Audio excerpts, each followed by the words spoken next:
बाकी डिटेल्स मैं आपको व्हाट्सएप करूंगा। तीन वो आ भी गए। थैंक्स। वो आप पूछ रहे थे ना कि क्या मुझे अभी भी लगता है कि इरफान खान है। आपको बता दूं कि मुझे इरफान खान मिली है। कांग्रेट्स। मैं आपके मैसेज का वेट करूंगा। बाय।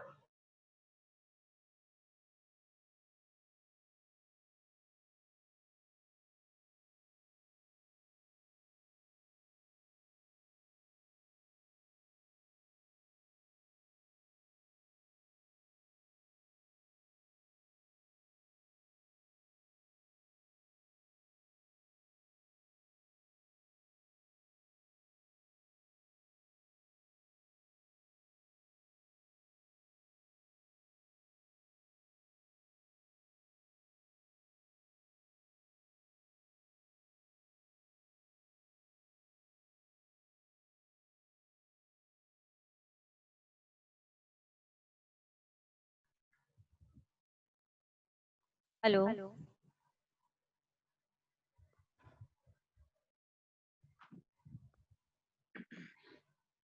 रूम प्रेक्षागृह में आए हुए सभी बहनों व भाइयों को जय श्री कृष्णा। आज गीता सार का हमारा दूसरा दिन है। कल का बहुत ही अच्छा सेशन रहा वीना जी लखोटिया द्वारा। तो आज का यह सेशन शुरू करने से पहले मैं चाहूंगी हमारी उपाध्यक्षा महेश्वरी महिला समिति की श्रीमती वर्षा जी कुछ कहें और कार्यक्रम की शुभ शुरुआत करें। फिर खाली बैनर का फोटो लो। तो हेलो, खाली बैनर का फोटो लो। जय श्री कृष्ण। जय महेश। आप सभी को प्रणाम। मैं वर्षा डागा माहेश्वरी महिला समिति की ओर से आप सभी का हार्दिक अभिनंदन एवं मंजुल वंदन करती हूँ। पुरुषोत्तम मास में गीता सार। पुरुषोत्तम मास में डिस्टर्ब आ रहा है कुछ। पुरुषोत्तम मास में गीता सार अर्जित करना भाग्यशाली लोगों को ही मिलता है। हम धन्य हैं कि हमें ये सुनहरा अवसर मिला। धन्य है हमारी महिला समिति कि वो हर बार कुछ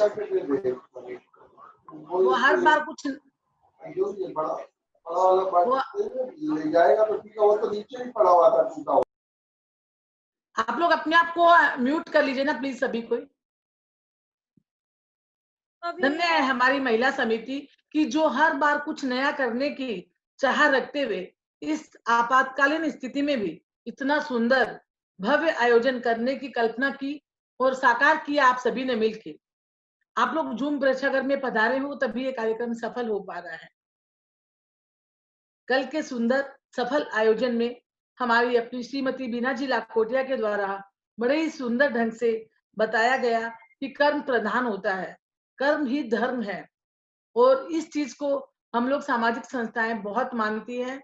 जमुना जी के साथ मुझे भी इतना साल से ये काम करते हुए हो गया कि हम लोग कर्म में विश्वास करते हैं। सुधा जी हैं तो इस चीज को हम लोग आपस में डिस्कस भी करते हैं महिला समिति में। तो ये भी मानते हैं कि मनुष्य स्वयं अपने तकदीर का, अपने भाग्य का निर्माता होता है। बच्चों के लालन पालन में कितना प्यार और कितना अंकुश होना चाहिए इसका आपने बहुत ही सुंदर विवरण बताया। सही मार्गदर्शन ही सही राह में ले जाता है। तो चलिए आज भी उतने ही सुंदर जीवन के साथ, मन की पवित्रता के साथ हम स्नेह के कुमकुम का टीका करते हुए मान और सम्मान के चावल एवं श्रद्धा के फूल लाए हैं। आज इस कार्यक्रम को सुंदर शुरुआत करने के लिए मैं चंद पंक्तियां कहना चाहूंगी। सुनकर गीता का ज्ञान मन पवित्र हो गया। सुनकर गीता का ज्ञान मन पवित्र हो गया। वीणा जी लाखोटिया की मधुर वाणी से सुनकर अधिक मास सार्थक हो गया।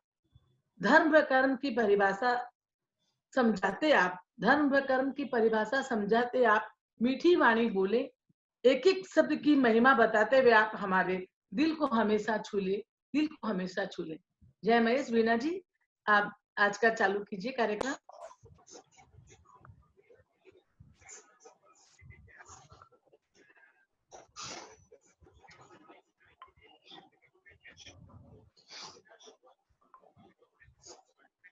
हमारे बीच राज जी झंवर उपस्थित हैं, तो हम उनका स्वागत करते हैं, अभिनंदन करते हैं। अरे बीना जी दिख नहीं रही है।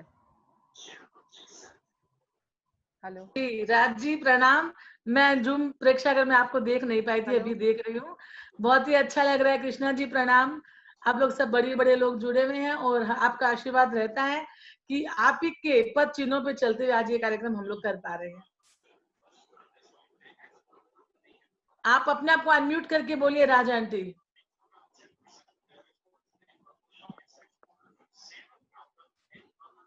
आप अपने राज आप रुकिए रुकिए, मैं करती हूँ।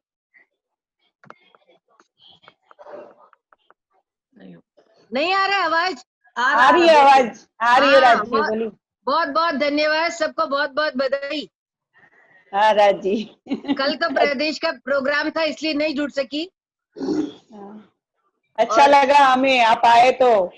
नहीं नहीं, अच्छा तो हम लोग को भी लगता है ना, कुछ कुछ ज्ञान सुनने को भी मिलेगा, बढ़िया बात है। हाँ। बहुत अच्छा। चलिए बीना जी को बुलाइए, शुरू करवाइए।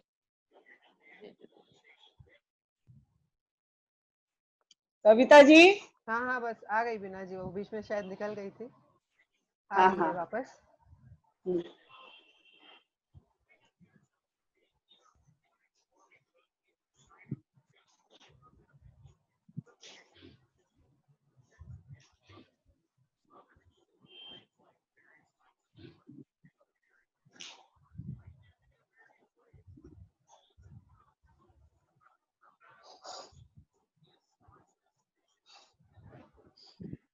बीना जी अपने आप को अनम्यूट कर लीजिए।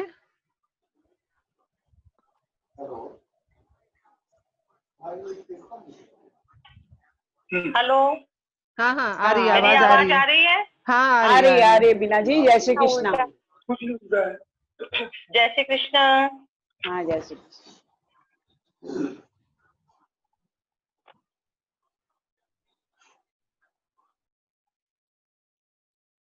ईश्वर को प्रणाम करके हम अपनी आज की चर्चा आरंभ करते हैं। आज की क्लास आरंभ करने के पहले कल की क्लास से संबंधित 2 प्रश्न आए हैं, पहले उनको समझकर हम आगे बढ़ेंगे। पहला प्रश्न है, aunty you have not completed the difference between the Shrimad Bhagavat Mahapuran and Shrimad Bhagavad Gita. ये चर्चा हमने शुरू की थी और टॉपिक आगे बढ़ गया था। और दूसरा प्रश्न है कि यह कैसे संभव है कि युद्ध स्थल पर दोनों सेनाओं के बीच में कृष्ण ने अर्जुन को इतना उपदेश दे दिया, विश्वास नहीं होता है। अब इन 2 देखिए, संशय रख कर आगे बढ़ने से अच्छा है सबसे पहले संशय का निवारण कर लिया जाए। पूर्ण विश्वास और श्रद्धा के साथ हम इस ज्ञान में प्रवेश करेंगे। दूसरे प्रश्न का उत्तर हम पहले समझेंगे तो उससे बाद का पुराण समझने में हमें आसानी होगी। वेद हमारे सनातन धर्म के सबसे प्राचीनतम ग्रंथ हैं, जो हमें धरोहर के रूप में प्राप्त हुए हैं। आप सभी जानते हैं, समस्त वैदिक वांग्मय सबसे पहले वेद एक विशाल बिग वॉल्यूम में हुआ करता था। सारे वेद एक साथ थे, 1,00,000 ऋचाएं हैं वेद में। द्वापर युग में कृष्ण द्वैपायन नाम के एक ऋषि ने पूरे वेदों को पढ़ा, उन्हें समझा और उन्हें सब्जेक्ट वाइज 4 भागों में डिवाइड किया और उनका नाम रखा ऋग्वेद, यजुर्वेद, सामवेद और अथर्ववेद। आप सब जानते हैं ये बातें। और उन कृष्ण द्वैपायन का वेदों पर इतना कमांड होने के कारण उनका नाम पड़ा वेद व्यास। वेद व्यास जी के नाम से आप सभी बहुत अच्छी तरह परिचित हैं। उन्हीं वेद व्यास जी ने महाभारत नाम के ऐतिहासिक ग्रंथ में श्रीमद् भगवत गीता के अंतर्गत ये सारे कृष्ण के उपदेश समाहित किए। कुछ विद्वानों का ऐसा मानना है कि अगर पहले अध्याय को छोड़ देते हैं तो 654 श्लोक 1.5 पौने 2 घंटे में आराम से बातचीत के तौर पर किए जा सकते हैं।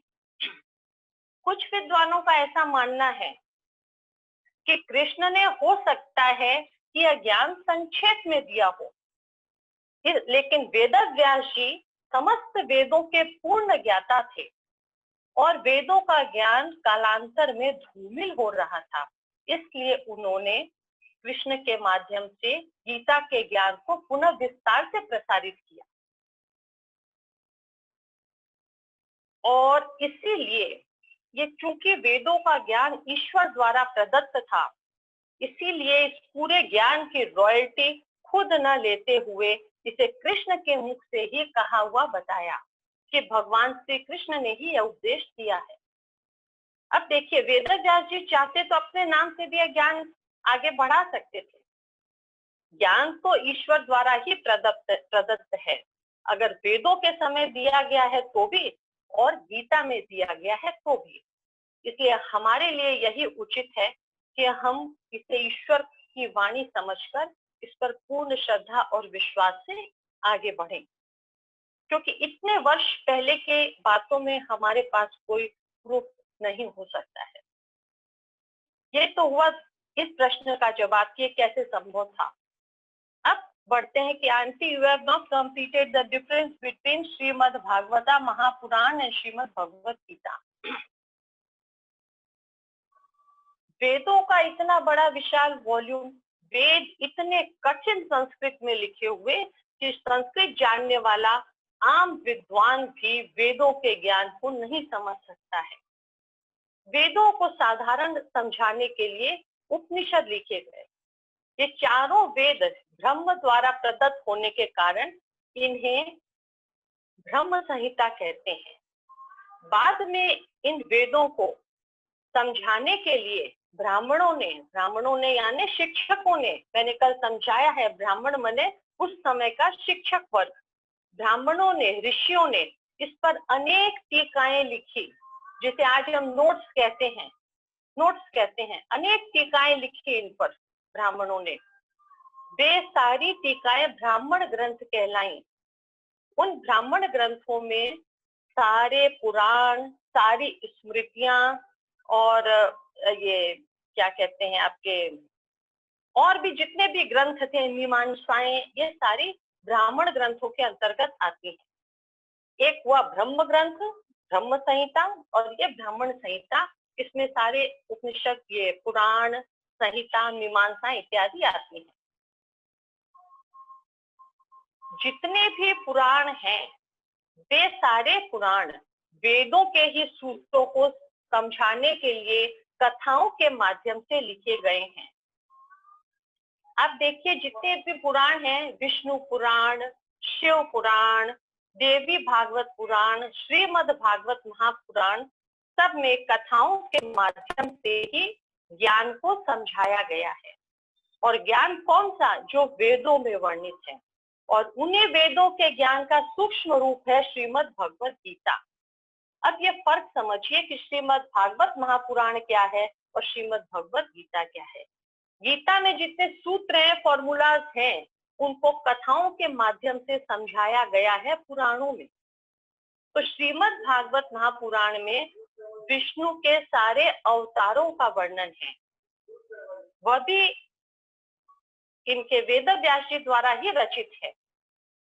इसी प्रकार सारे पुराण कथाओं के माध्यम से हमें सूत्र को समझाने के लिए रचे गए हैं। एक बात और, पुराणों में सत्य को समझाने के लिए कहीं कहीं पर कल्पना का सहारा लिया गया है। जैसे श्रीमद् भागवत महापुराण आप सब जानते हैं, अनेक बार आप लोगों ने पढ़ी है, सुनी है।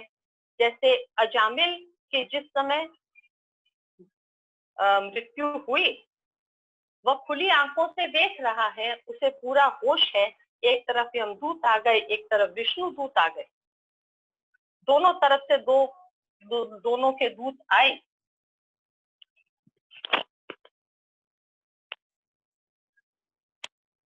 हेलो, एक तरफ से विष्णु दूत आए, एक तरफ से यमदूत आए, और अजामिल को पूरी तरह से होश है, वो उन दोनों का वार्तालाप स्पष्ट रूप से अजामिल सुन रहा है, समझ रहा है। तो यहाँ कुछ कल्पना का समावेश हो सकता है।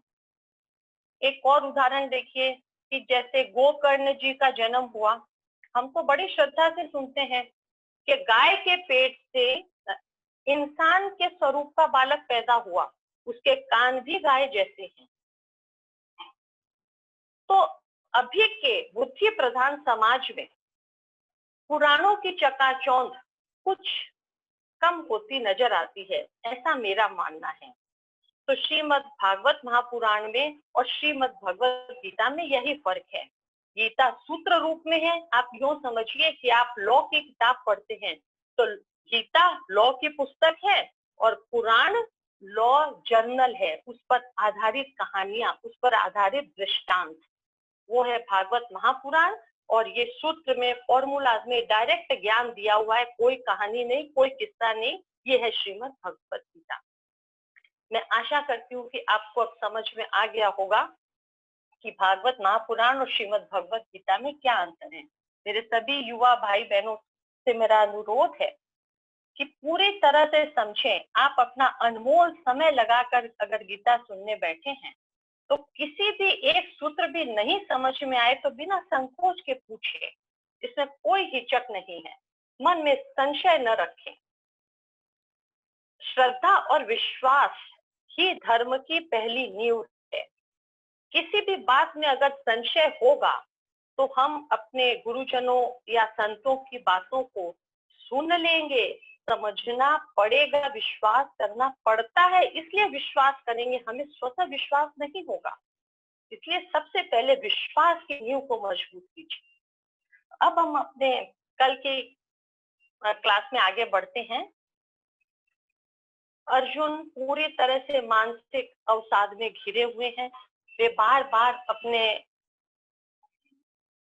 इंडिपेंडेंट स्टेटमेंट दे रहे हैं कि मैं युद्ध नहीं करना चाहता हूं। अर्जुन के सोच के अनुसार देखें तो लगता है कि अर्जुन पूरी तरह सही है, हम उसे गलत नहीं कह सकते हैं, लेकिन वह परिणाम केवल पर्दे के सामने का ही परिणाम था।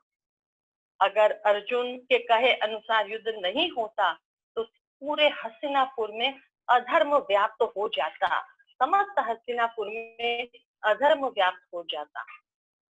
लेकिन अर्जुन को लगता है कि अर्जुन सही है। इसी प्रकार भीष्म पितामह को चीरहरण के समय लगा कि भीष्म पितामह बिल्कुल सही है, लेकिन परिणाम के तौर पर वे गलत निकले। तो कई बार होता यह है कि कर्म हम करते हैं, हमें लगता है कि हम सही कर रहे हैं, हम सही कर रहे हैं, हमारे साथ रात दिन ऐसी घटनाएं होती हैं, लेकिन परिणाम के तौर पर हम गलत सिद्ध हो जाते हैं। तो हमें कैसे पता चलेगा कि हम गलत हैं अथवा सही हैं? जब भीष्म पितामह को नहीं पता चला, अर्जुन नहीं समझ रहा है, तो हम कैसे समझेंगे? तो उसका रास्ता सबसे पहला कृष्ण ने बताया कि हमें धर्म और नीति के नजरिए से चेक करना चाहिए कि हमारा धर्म क्या कहता है, हम सही हैं अथवा गलत हैं। अर्जुन के लिए क्षत्रिय धर्म यह कहता है कि तुम्हें युद्ध करना चाहिए। एक क्षत्रिय के लिए धर्म की स्थापना करना सबसे अनिवार्य कार्य है, उसमें भले ही उसके प्राणों की हानि ही क्यों न हो जाए। लेकिन अर्जुन नहीं समझ पा रहा है। अब कृष्ण वह मार्ग दिखाते हैं कि जो धर्म और नीति के नजरिए से भी सही हो और हमारे लिए सुखद भी हो। आप यूं समझिए कि आप किसी गेस्ट के यहाँ खाना खाने गए हैं, उसने आपके लिए अनेक वैरायटी के व्यंजन बनाए हैं, welcome drink, starters, main course, sweet dish, बहुत कुछ। आप खाकर आए और आपकी तबीयत बिगड़ गई। माँ बनाती है रोज सब्जी, रोटी, दाल, चावल, दही, सलाद वगैरह, आप बिल्कुल स्वस्थ हैं,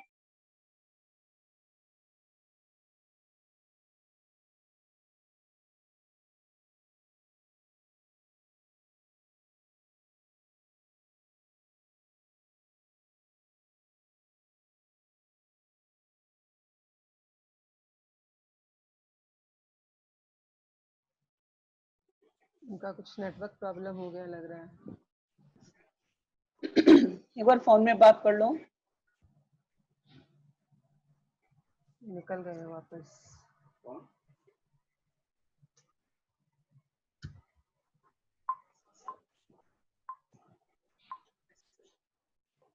नेटवर्क इश्यू तो किसी को भी हो जाता है।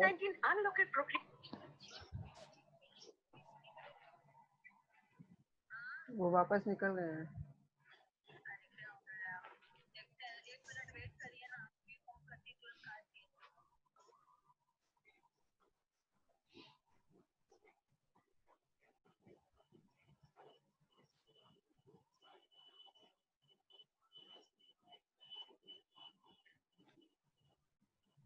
और नहीं लग रहा है क्या कविता जी? नहीं, वो रेखा जी बात कर रही है। अच्छा।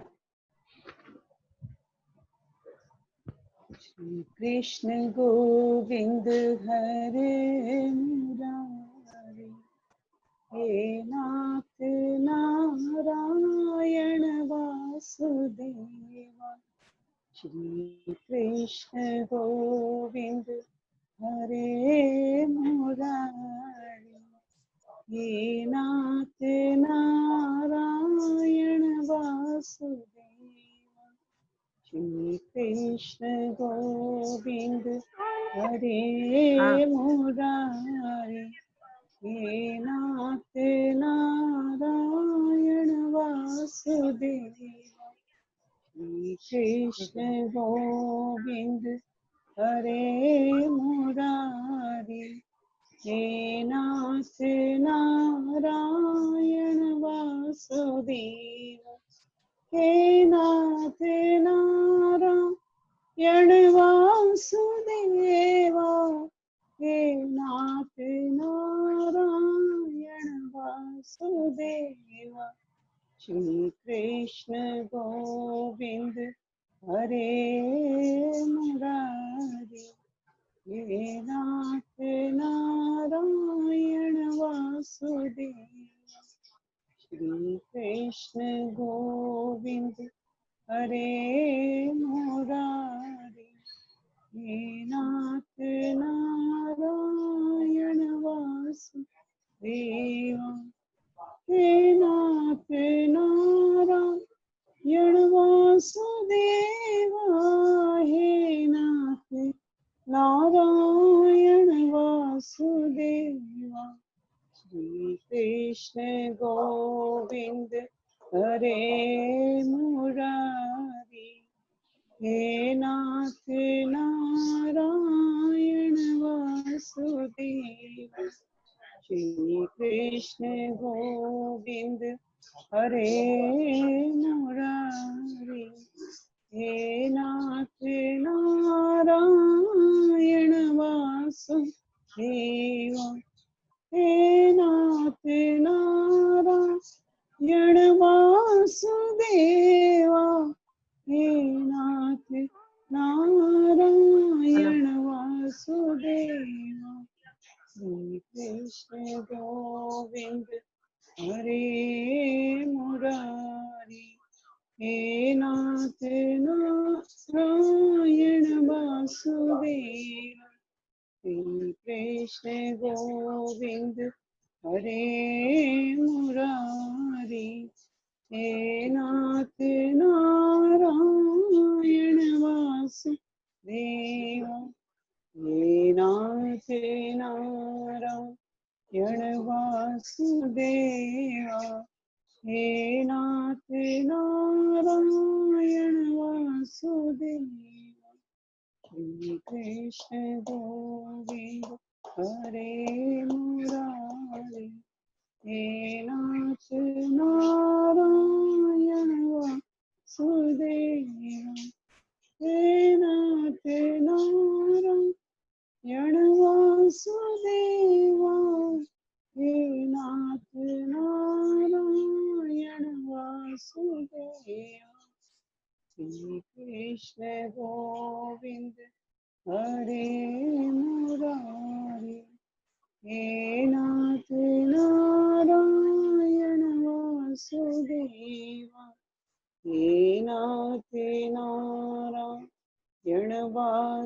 वासुदेवा हे नाथ नारायण वासुदेवा श्री कृष्ण गोविंद हरे मुरारी हे नाथ नारायण वासुदेवा हे नाथ नारायण वासुदेवा हे नाथ नारायण वासुदेवा श्री कृष्ण गोविंद हरे मुरारी हे नाथ नारायण वासुदेवा हे नाथ नारायण वासुदेवा हे नाथ नारायण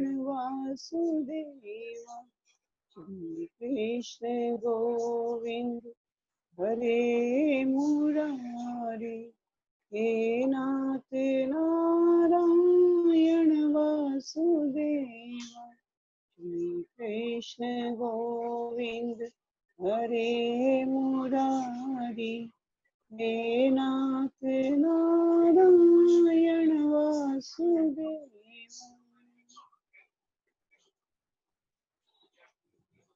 क्या प्रॉब्लम हो गई रेखा?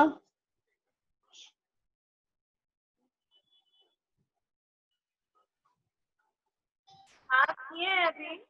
दूसरे फोन से कर रहे हैं, दूसरे फोन से कर रहे हैं, उनका उस फोन में प्रॉब्लम हो गया कुछ।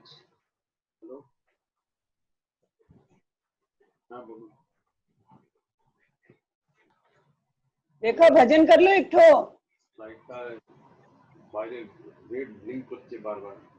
रेखा हाँ कर रहे हैं। हाँ एक ठो भजन कर लो। लेट করতে পারেন না, ঘন্টা না কেন বাড়ি থেকে হবে না।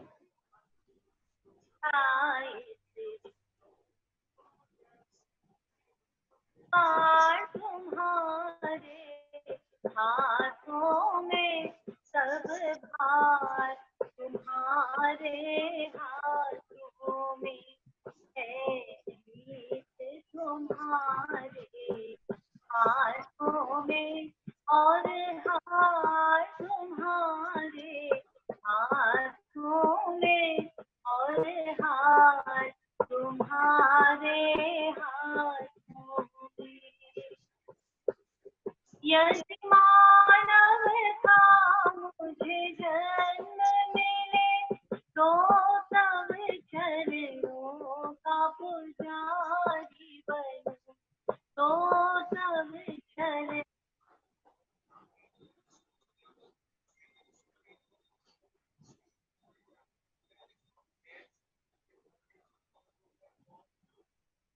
भार, तुम्हारे हाथों में है भार, तुम्हारे हाथों में।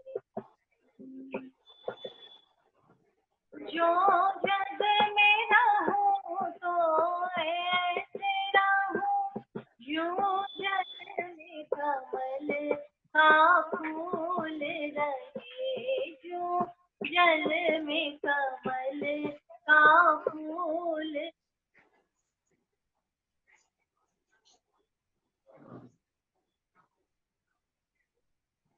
आकाश तुम्हारे, आकाश तुम्हारे हाथों में अब सौंप दी।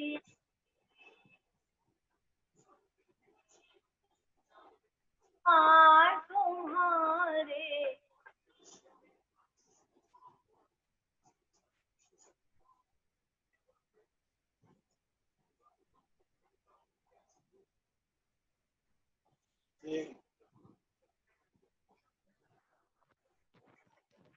रेखा जी आपकी आवाज नहीं आ रही है।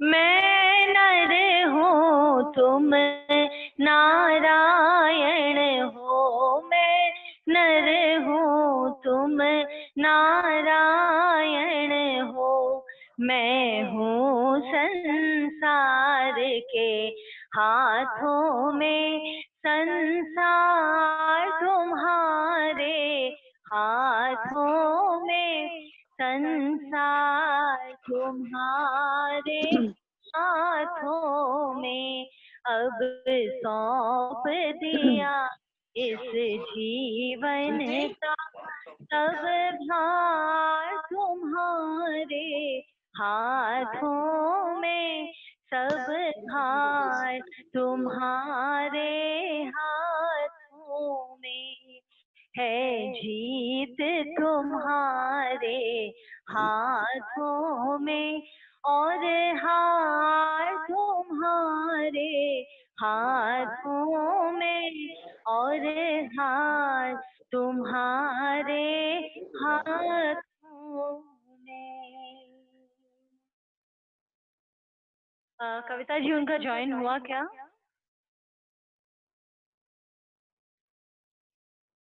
कविता जी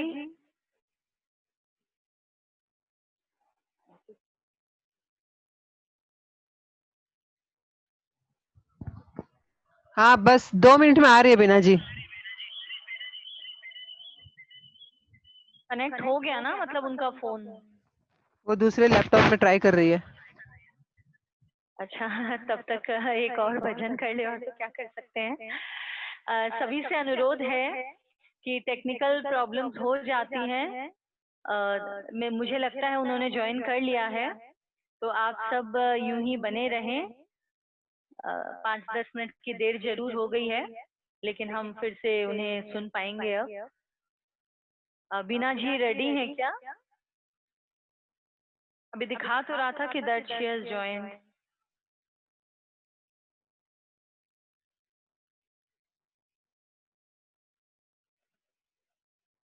नटवर नागर नन्ना भजो रे मन गोविंदा, श्याम सुंदर मुख चंदा भजो रे मन गोविंदा। तू ही नटवर तू ही नागर, तू ही नटवर तू ही नागर, तू ही बाल मुकंदा भजो रे मन गोविंदा। नटवर नागर नंदा भजो रे मन गोविंदा। सब देवन में कृष्ण जी बड़े हैं, सब देवन में कृष्ण जी बड़े हैं, ज्यों तारों बिच चंदा भजो रे मन गोविंदा। नटवर नागर नंदा भजो रे मन गोविंदा। सब सखियन में राधा जी बड़ी है, ज्यों नदियों बिच गंगा भजो रे मन गोविंदा। श्याम सुंदर मुख चंदा भजो रे मन गोविंदा। मुझे लगता है बीना जी ज्वाइन हो गए हैं, तो आप शुरू कर सकते हैं अब।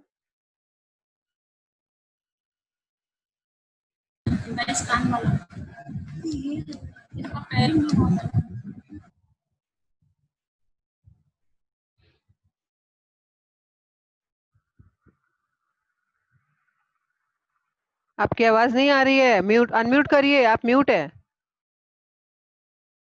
बीना जी अनम्यूट करिए। हाँ हाँ हाँ अब आ रही है।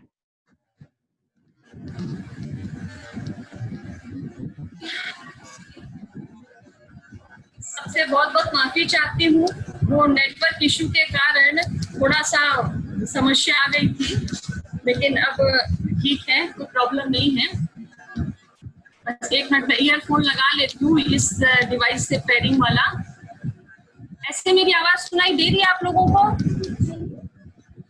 हेलो? हाँ दे रही है, आ रही है, आपकी आवाज आ रही है। आ रही है। तो चालू करो। 1 मिनट स्टार्ट कर दीजिए। 1 मिनट।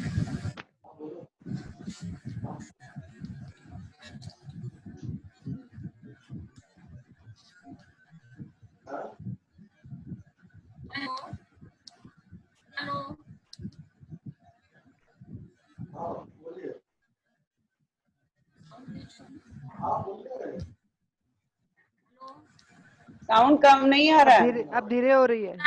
अब धीरे आ रही है आपकी आवाज। अच्छा ठीक है, हम ऐसे बिना ईयरफोन के करते हैं। आज पूरे मानसिक समस्या से घिरा हुआ है। हम यहाँ चर्चा कर रहे थे, कृष्ण अर्जुन को ज्ञान दे रहे हैं और अर्जुन बार बार कृष्ण के द्वारा दिए गए ज्ञान में कमियां निकाल रहा है। बार बार अर्जुन कृष्ण के द्वारा दिए गए ज्ञान में कमियां निकाल रहा है। जैसे एक पति अपने घर के सात्विक भोजन में लगातार कमियां निकालता है और बाहर पार्टी का फूड को पसंद करता है। कृष्ण उसे समझाते हैं कि कुतस्त्वा कश्मलमिदं विषमे समुपस्थित। हेलो, इसमें ईयरफोन नहीं है। बोले आवाज आ रही और क्लियर दिया गया। ईयरफोन नहीं है ना, तो टैग कर दूं। कृष्ण कहते हैं कि ये तुम्हारे अंदर कश्मल कहाँ से आया?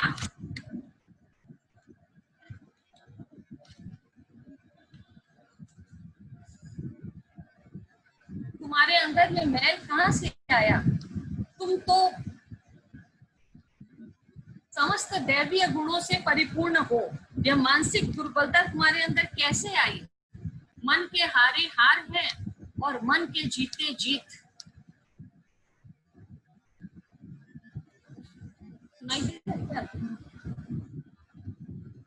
हो जाएगा, 2 मिनट का रिपेयरिंग करते हैं, फिर कोई दिक्कत नहीं।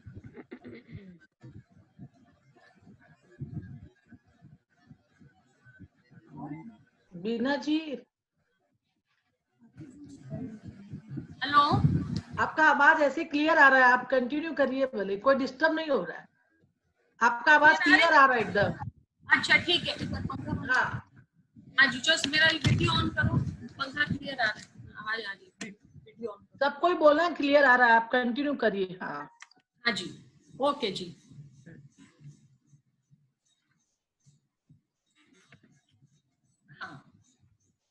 कृष्ण कहते हैं कुतस्त्वा कश्मलमिदं, कि तुम्हारे अंदर ये मैल कहाँ से आया? तुम वीर क्षत्रिय हो, विवेकी पुरुष हो, और यह मन की दुर्बलता तुम्हें शोभा नहीं देती है। तुम मन के हारे हार है, मन के जीते जीत। अर्जुन कहता है कि मैं समझ नहीं पा रहा हूं कि वे मुझे जीत लें अथवा मैं उन्हें जीतूं। मैं अपने गुरुजन, पितामह इत्यादि के ऊपर कैसे बाण चला सकता हूँ? कार्पण्य 265 स्वभाव पृच्छामि त्वाम धर्म संगूढ़ चेता। वो अपना धैर्य खो चुका है। कृष्ण के ज्ञानोपदेश के पहले आप एक बात जान लीजिए कि जब कोई व्यक्ति डिप्रेशन में होता है, किसी समस्याओं में घिरा हुआ रहता है, तब उसे सबसे पहले किसी योग्य व्यक्ति के पास जाकर सलाह मशवरा करना चाहिए। योग्य व्यक्ति के पास जाकर। अर्जुन भी अगर डिप्रेशन में अगर खुद ही निर्णय ले लेता कि मैं युद्ध नहीं करूंगा, तो समस्त हस्तिनापुर में अधर्म व्याप्त हो जाता, लेकिन उसने ऐसा नहीं किया। हम अपने ईगो के कारण अपनी समस्याओं को छुपाते हैं और अंदर ही अंदर घुटन महसूस करते हैं। मान लीजिए आपके पास, हमारे पास कृष्ण जैसा सलाहकार नहीं हो सकता है, लेकिन अपने मित्र, परिजन, हितैषी, गार्जियंस, टीचर्स कोई तो होंगे। आप 1 से 2 से अथवा 3 से सलाह लेकर अपना निर्णय लीजिए।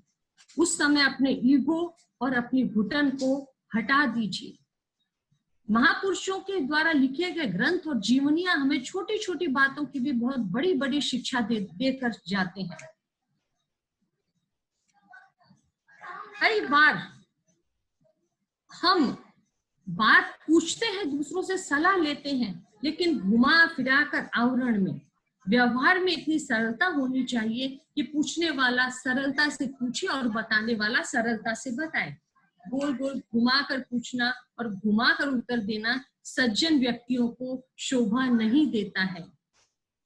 अगर अर्जुन कहता है कि कृष्ण आप कहते हैं युद्ध करो, ठीक है, मैं कल भाई युधिष्ठिर से और भीम से पूछ कर बताऊंगा, और दूसरे दिन आकर कहता कि माधव मेरे तो बिल्कुल जज गई, लेकिन क्या करूं भाई, युधिष्ठिर के और नकुल सहदेव के नच नहीं जच रही है, इसलिए आप रहने ही दीजिए युद्ध का विचार को। मतलब अपना विचार दूसरे के सिर पर रख दिया। अर्जुन ने ऐसा नहीं किया, वह सज्जन व्यक्ति है, स्पष्टवादी व्यक्ति है। अगर वह निर्णय ले सकने में सक्षम नहीं है तो कोई बात नहीं, कृष्ण के सामने सरेंडर है वो, कि कृष्ण आप बताइए मैं क्या करूं। स्पष्टवादिता होना सज्जनता का गुण है। और स्पष्टवादी होने का तात्पर्य यह न निकाले कि आप कटु सत्य बोल दे किसी को। अर्जुन ने एक बार भी कृष्ण से यह नहीं कहा कि आपको सलाह देने में क्या प्रॉब्लम है, मरेंगे तो हम भाई भाई ही। एक बार भी कृष्ण ने ऐसा नहीं कहा। एक आम व्यक्ति के मन में कृष्ण के प्रति या सलाहकार के प्रति या द्वेष की भावना आ सकती है कि उसने अपने स्वार्थ से ऐसा कह दिया होगा, लेकिन अर्जुन ने एक बार भी कृष्ण का अपमान नहीं किया अथवा यह भी नहीं कहा कि आप सारथी हैं, सारथी बने रहिए, आपको हम भाई भाइयों के बीच में दखल अंदाजी देने की क्या आवश्यकता है, ऐसा नहीं कहा। बल्कि कृष्ण के सामने नतमस्तक हुआ, कृष्ण की रिस्पेक्ट करी और कहा शाधिमाम त्वाम प्रपन्नम, मैं आपकी शरण में हूँ, प्रपन्न हूँ, आप मुझे ज्ञान का आदेश कीजिए। हम जीवन में पूजा पाठ भक्ति बहुत करते हैं, लेकिन हम भी प्रपन्न हैं, हम शरणागत नहीं हैं। प्रपन्नता से काफी दूर है शरणागति। शरणागति और प्रपन्नता में क्या फर्क है? प्रपन्नता में अपने कर्तापन का अभिमान शेष है। जैसे उदाहरण से समझिए, बंदरिया अपने बच्चों को जन्म देती है तो बच्चे उसको पेट से पकड़ कर रखते हैं। बंदरिया जहां जहां उछल के जाती है, बच्चे साथ साथ की मेरी माँ कहीं मुझे छोड़ न दे, टाइट पकड़ के बंदर के बच्चे रखते हैं। वे अपनी माता के प्रपन्न हैं। वहीं दूसरी ओर बिल्ली के बच्चे, छोटे छोटे बच्चे बिल्ली पैदा करके छोड़ देती है, कहीं पड़े होते हैं, घूमती फिरती माँ आती है, उन्हें दूध पिलाती है, चली जाती है। तो बिल्ली के बच्चे माता के शरणागत में हैं। उन्हें कोई परवाह नहीं है कि मुझे कौन खाना देगा, कौन दूध पिलाएगा। ये शरणागति वो होती है कि ईश्वर की शरणागति, हम मस्त हैं, अपने कर्म में लगे हुए, ऊपर की नैया तू संभालेगा प्रभु, वो है शरणागति। हम पूजा पाठ सब करते हैं, लेकिन हमने ईश्वर को पकड़ कर रखा है। अभी तक हम प्रपन्न हैं, शरणागत नहीं हुए हैं। अभी तक अर्जुन भी प्रपन्न है, शरणागत नहीं हुआ है। अगर अभी शरणागत हो जाता तो आगे के 17 अध्यायों के ज्ञान की आवश्यकता ही समाप्त हो जाती। वह कहता करिष्ये वचनम तव, लेकिन अभी उसने नहीं कहा कि करिष्ये वचनम तव। अर्जुन कहता है कि शादी माम त्वाम प्रपन्नम। एक और बात, अर्जुन ने जब कृष्ण से कहा कि स्वाधिमाम त्वाम प्रपन्नम, तब कृष्ण ने अपना उपदेश देना आरंभ किया। कोई न पूछे तब तक किसी व्यक्ति को उपदेश देना शोभाजनक कार्य नहीं है।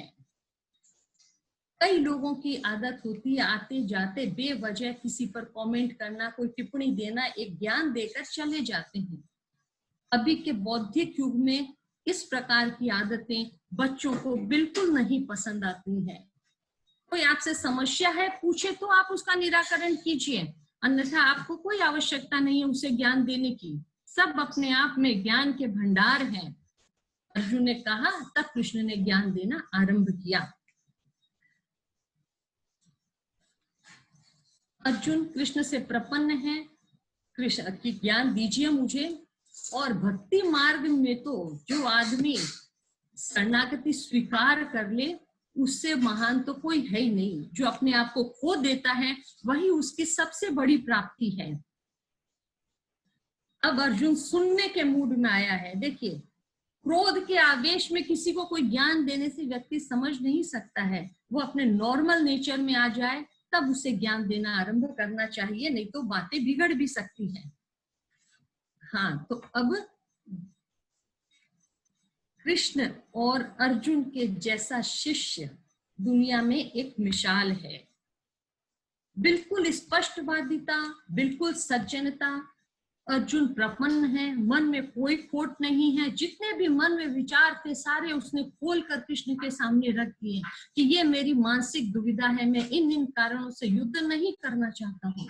ऐसा नहीं है कि मन में कुछ रखकर वह कृष्ण से हेल्प के लिए कह रहा है, बिल्कुल स्वच्छ मानसिकता से कृष्ण से कहता है। इसीलिए अर्जुन और कृष्ण की मित्रता, पात्रता, गुरु शिष्य का रिश्ता अपने आप में विशाल है। अर्जुन अभी तक जितने भी लक्षण बता रहा है युद्ध न करने के, सारे उसके देह बुद्धि के हैं। शरीर के लक्षण बता रहा है कि मेरा मुंह सूख रहा है, मेरी त्वचा जल रही है, मेरा शरीर कांप रहा है, मेरा गांडीव धनुष हाथ से छूट रहा है।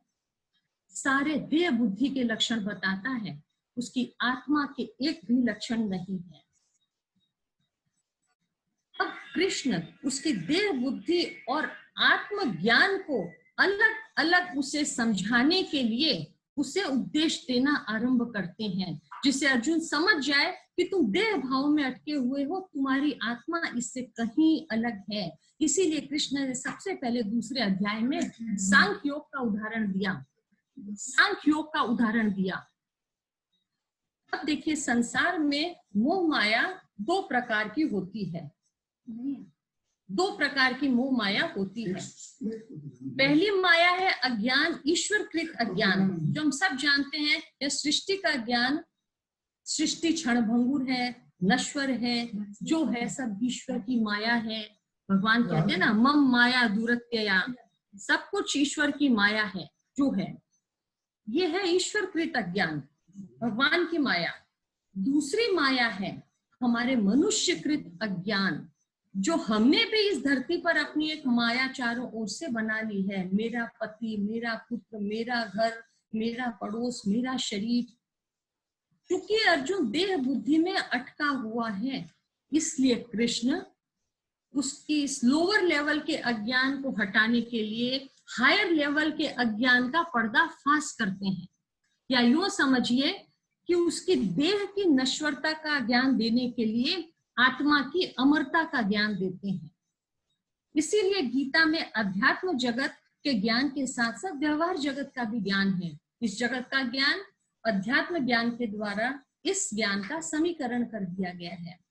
व्यवहार जगत के अज्ञान को दूर करने के लिए अध्यात्म जगत के ज्ञान को समझाते हैं। अर्जुन मरने मारने को पाप कर्म समझता है, लेकिन आम इंसान के लिए तो वास्तव में मरना मारना एक पाप कर्म है। लेकिन चूंकि हम क्षत्रिय नहीं है, एक क्षत्रिय के लिए तो युद्ध करना, वो भी धर्म के लिए युद्ध करना, इससे बड़ा कोई मौका हो ही नहीं सकता है। गरबाजी युद्ध की है, जो चाहो सो लगा दो, जीत गए तो क्या कहना, हारे भी तो मात नहीं, हार का सवाल ही नहीं है। और अगर देश की रक्षा करते करते, धर्म की रक्षा करते करते प्राण भी चले जाएं तो वीर गति को प्राप्त होगा। मरने मारने की प्रक्रिया को अर्जुन पाप का नाम देता है। वह पाप नहीं है। अगर क्षत्रिय धर्म नहीं निभाता है तो उसकी आत्मा का हनन होता है, बल्कि वह उसके लिए पाप है। अध्यात्म जगत में तो वैसे भी मृत्यु जैसी कोई घटना है ही नहीं। कहीं पर भी शास्त्रों में नहीं लिखा हुआ है कि मृत्यु हो गई, कि आदमी मर गया, कि नहीं मरा। दो प्रकार के शब्दों का प्रयोग हुआ है गीता में, एक गतासून, एक अगतासून। जो आत्माएं शरीर छोड़ के चली गई हैं उनका विवरण है गतासून, और जो यही है शरीर के अंदर है वो है अगतासून। जैसे हम सभी हैं अगतासून, आत्मा हमारे अंदर है।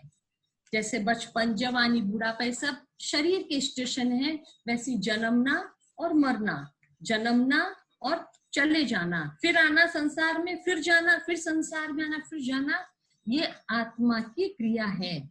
मैं हूँ, मैं हूँ, यह वाक्य मैं कह रही हूँ अपनी आत्मा की ऊर्जा से। अगर शरीर में आत्मा नहीं होगी तो मैं ये कहने में सक्षम नहीं होंगी कि मैं हूँ। लेकिन मैं हूँ या मैं श्रेय दे रही हूँ अपने शरीर को, और ये कह रही हूँ मैं आत्मा की प्रक्रिया से, और श्रेय देती हूँ मेरे शरीर को कि मैं हूँ। कंफ्यूजन यह होता है कि आत्मा क्या है, शरीर क्या है, दोनों में अंतर क्या है, दोनों में संबंध क्या है, दोनों की गति क्या होती है, और संबंध विच्छेद होने के बाद दोनों कहाँ चले जाते हैं, ये बातें समझिए। ये हम सांख्य योग में समझेंगे। सबसे पहले आत्मा के बारे में आप समझिए। आत्मा क्या है? परम ब्रह्म परमात्मा का एक सूक्ष्म अंश जिसे हम चेतना कहते हैं, वह हर इंसान के अंदर है, वह है हमारी आत्मा। और जो ब्रह्मवादी हैं, निराकार ब्रह्म को मानते हैं, वे यो समझिए कि इस ब्रह्मांड की ऊर्जा का एक सूक्ष्म ऊर्जा हमारे शरीर के अंदर है। इस ब्रह्मांड की विराट ऊर्जा का एक सूक्ष्म हिस्सा हमारे अंदर है। उसी ऊर्जा के कारण हमारे शरीर का संचालन होता है। और दूसरा आत्मा का लक्षण है कि आत्मा नित्य है, हमेशा के लिए है, कभी आत्मा का नाश नहीं होता है। और एक बार आ गई शरीर के अंदर तो फाइनल एक बार ही जाएगी। ऐसा नहीं है कि अभी है, मैं 2 घंटा उधर घूम के आती हूँ, कि मेरा नेटवर्क नहीं लग रहा है, मैं 2 घंटा आत्मा दूसरी जगह पता करके आती हूँ। वैसा आत्मा का काम नहीं है। एक बार ही आएगी और फाइनल एक बार में चली जाएगी और नित्य है।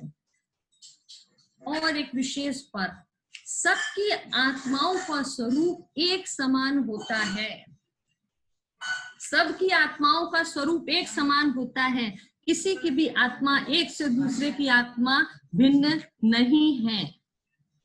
आगे मैं बताऊंगी कि क्यों आत्मा समान है, लेकिन फिर भी अजान पितृलोक में आत्माएं मिक्सअप नहीं होती हैं। उसका कारण है, ये अभी आगे हम चर्चा करेंगे, कि अगर सब आत्मा एक समान है तो जो कल हमने देखा अजान पितृलोक में, तो आत्माएं मिक्स हो जाएंगी। मेरी चाची तेरे घर आएगी, तेरी चाची मेरे घर चली जाएगी वापस। ऐसा नहीं होता है। आत्मा का स्वरूप एक समान है। आत्मा जब शरीर में आती है तब हम जीवन जीते हैं, चली जाती तब हमें सुख दुख सारी अनुभूतियां होने लग जाती हैं। और जब आत्मा शरीर से निकल जाती है तो हमारी याददाश्त पर पर्दा गिर जाता है। शब्दों पर ध्यान दीजिए, याददाश्त समाप्त नहीं होती है, केवल याददाश्त पर पर्दा गिर जाता है। और इन यादों को पुनः जागृत करने के भी अनेक तरीके हैं। तो हाँ, हम विचार कर रहे थे, आत्मा शरीर से निकल गई। अब आत्मा शरीर से निकल गई, उसके बाद आत्मा कहाँ जाती है? कठोपनिषद में नचिकेता नाम का बालक यमराज से पूछता है कि आत्मा जब शरीर से निकलती है तो वह कहाँ जाती है?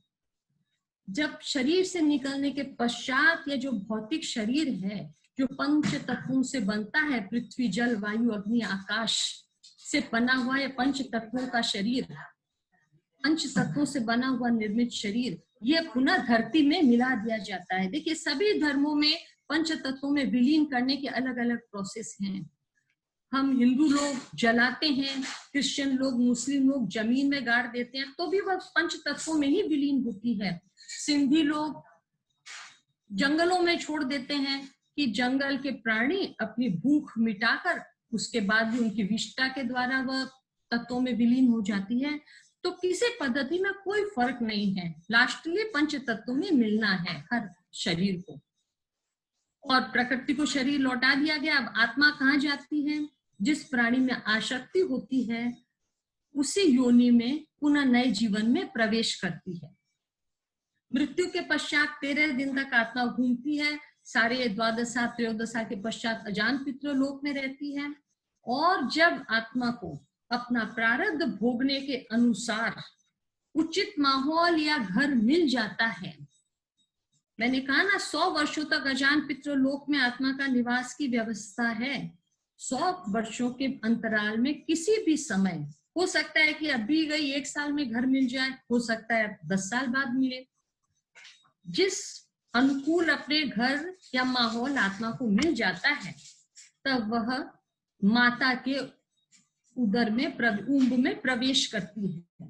वहां पर जब पिता के वीर्य और माता के रज का संयोग होता है, तब समझिए कि बच्चे का सूक्ष्म शरीर बन गया, यानी एग फर्टिलाइज हो गया, बच्चे का सूक्ष्म शरीर का निर्माण हो गया। प्लॉट की रजिस्ट्री हो गई कि यह प्लॉट किसका है। अब इस जमीन पर भवन कैसे बनेगा? हर आत्मा अपने साथ एक नया इतिहास रचने के लिए धरती पर आती है और कार्य कारण सिद्धांत के अनुसार बच्चे के शरीर का निर्माण होता है। पंच तत्वों से बने हुए भौतिक ये जो भोजन बनता है प्रकृति के द्वारा, पृथ्वी जल वायु अग्नि आकाश के द्वारा, उसको खाकर माता के गर्भ में शिशु का विकास होता है। इसीलिए हम कहते हैं कि हमारा शरीर पंच तत्वों से निर्मित है। ऐसे हाथ लगाने से आपको 5 तत्व समझ में नहीं आएंगे, वैसा भोजन करके शरीर बनता है, इसलिए हो गया पंच तत्वों से निर्मित है। और 9 महीने के बाद जब पूरा स्थूल शरीर बन जाता है तो बच्चा गर्भ से बाहर आ जाता है। मकान बच्चे का रंग रूप, फिजिकल मेंटल स्ट्रक्चर कैसा होगा, ये जैसा उसने वो प्लॉट की रजिस्ट्री पिछले जन्म में करवाई है, जैसा प्रारब्ध निर्मित किया है, उसी के अनुसार रंग रूप, फिजिकल और मेंटल स्ट्रक्चर बच्चे का होता है। हर माँ बाप बच्चों के सिर्फ केयर टेकर हैं, भाग्य विधाता नहीं है। बच्चा क्या इतिहास रचेगा वो खुद अपना साथ में लेकर आता है इतिहास। मेरे माता पिता ने शायद कभी नहीं सोचा होगा कि मैं इस तरह बैठकर गीता पर आपको लेक्चर दूंगी, शायद कभी नहीं सोचा होगा, मैंने भी नहीं सोचा था। लेकिन जो डेस्टिनी में लिखा होता है भगवान वहां तक पहुंचा देता है। आज देखिए इतनी असुविधा आई, 15 मिनट का समय खराब हुआ, नेटवर्क नहीं कनेक्ट हुआ, फिर मैं अपने पड़ोस के फ्लैट में आकर यहाँ मेरी व्यवस्था हो गई। होना था इसलिए हो गया। विघ्न आने का अगर संजोग होता, क्लास की आज की क्लास नहीं होने वाली होती तो कदापि नहीं हो पाती।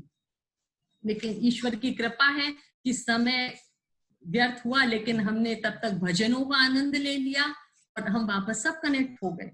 अब बच्चे का जन्म हो गया, बचपन जवानी बुढ़ापा प्रतिक्रियाएं पूरी करके जीवन यात्रा के सारे कार्य संपन्न करके आत्मा फिर शरीर से निकल जाती है और हम कहते हैं कि फला व्यक्ति की मृत्यु हो गई। एक बात और, जन्म के साथ ही भगवान हमें उस शरीर जीवात्मा के बारे में बहुत कुछ जानने के लिए भी प्रदान करते हैं। हमारे हाथों में स्टैंपिंग भगवान की फैक्ट्री से जो बाहर आते हैं, यहाँ पूरा ठप्पा लग के आता है कि किस जीवात्मा को क्या क्या कार्य संपन्न करने हैं।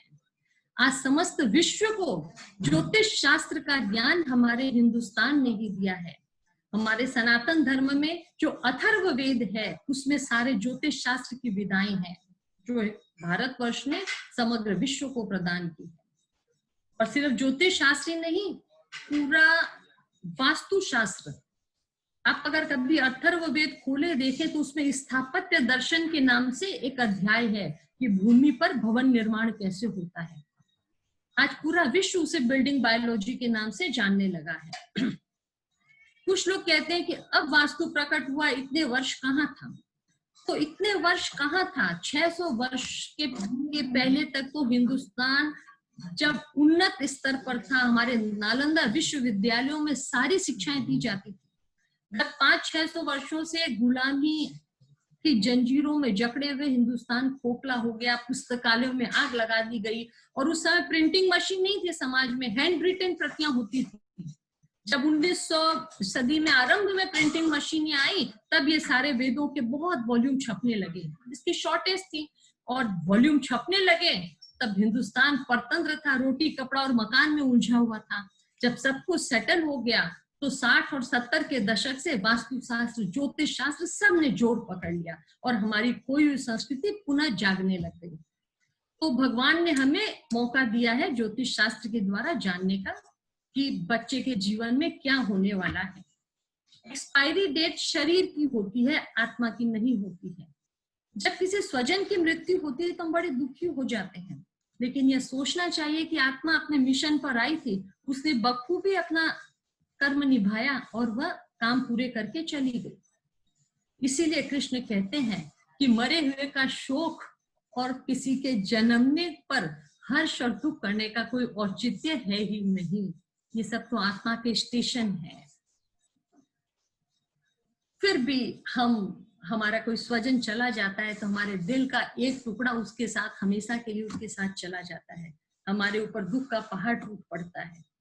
कृष्ण यही सच्चाई समझाते हैं अर्जुन को कि तुम मरने मारने में शोक कर रहे हो, लेकिन मरने मारने में और जन्मने में हर्ष और शोक का कोई स्थान नहीं है, इसलिए उसमें शोक, विद्वान लोगों को शोक नहीं करना चाहिए।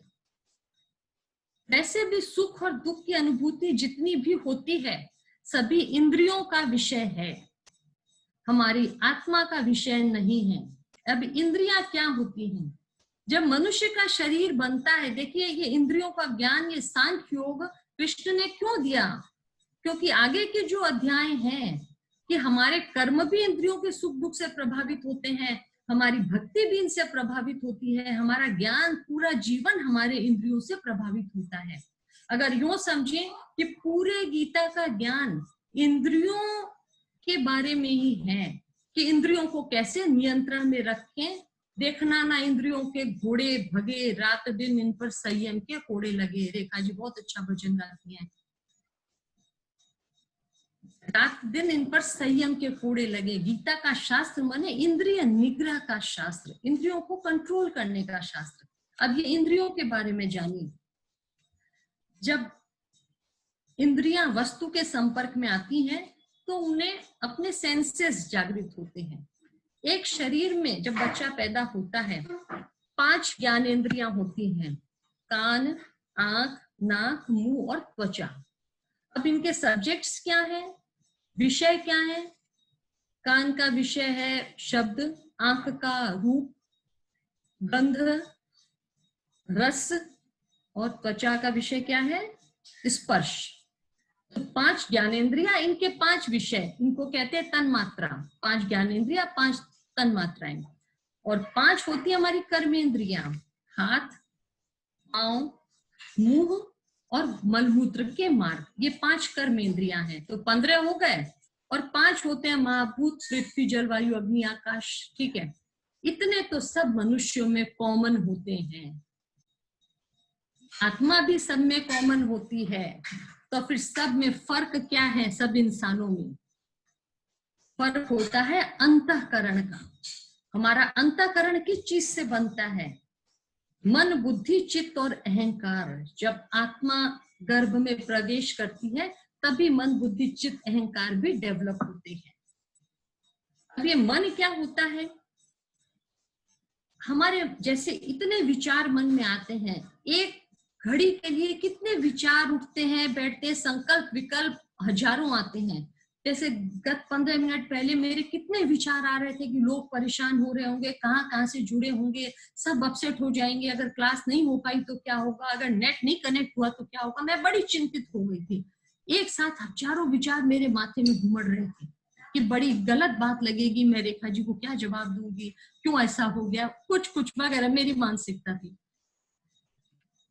तो उसमें से बुद्धि एक विचार पर मोहर लगा देती है, सेलेक्ट कर लेती है। अचानक मेरे मन में ख्याल आया कि मेरे पड़ोस में बच्चा पढ़ता है, मैंने अनेकों बार वो आते जाते हैं बच्चे घर, तो मैंने देखा है कि वो लैपटॉप पे पढ़ाई करता है। मैं तुरंत दौड़कर उसके पास आई कि तुम प्लीज मेरा कनेक्ट कर दो, और उसने तत्काल मेरा कनेक्ट कर दिया।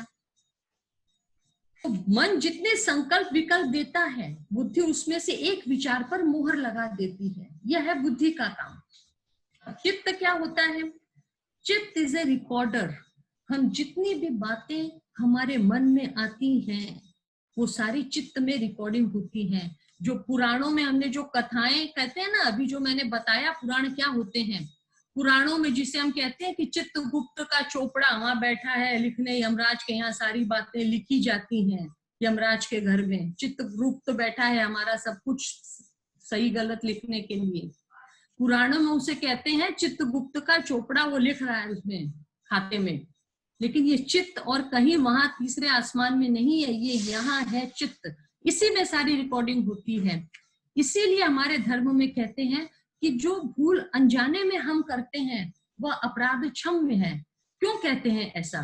क्योंकि उसकी रिकॉर्डिंग यहाँ नहीं है, इसलिए वह अपराध की श्रेणी में नहीं है, वो अपराध क्षम्य है हमारे लिए, क्योंकि चित्त में उसकी रिकॉर्डिंग नहीं है।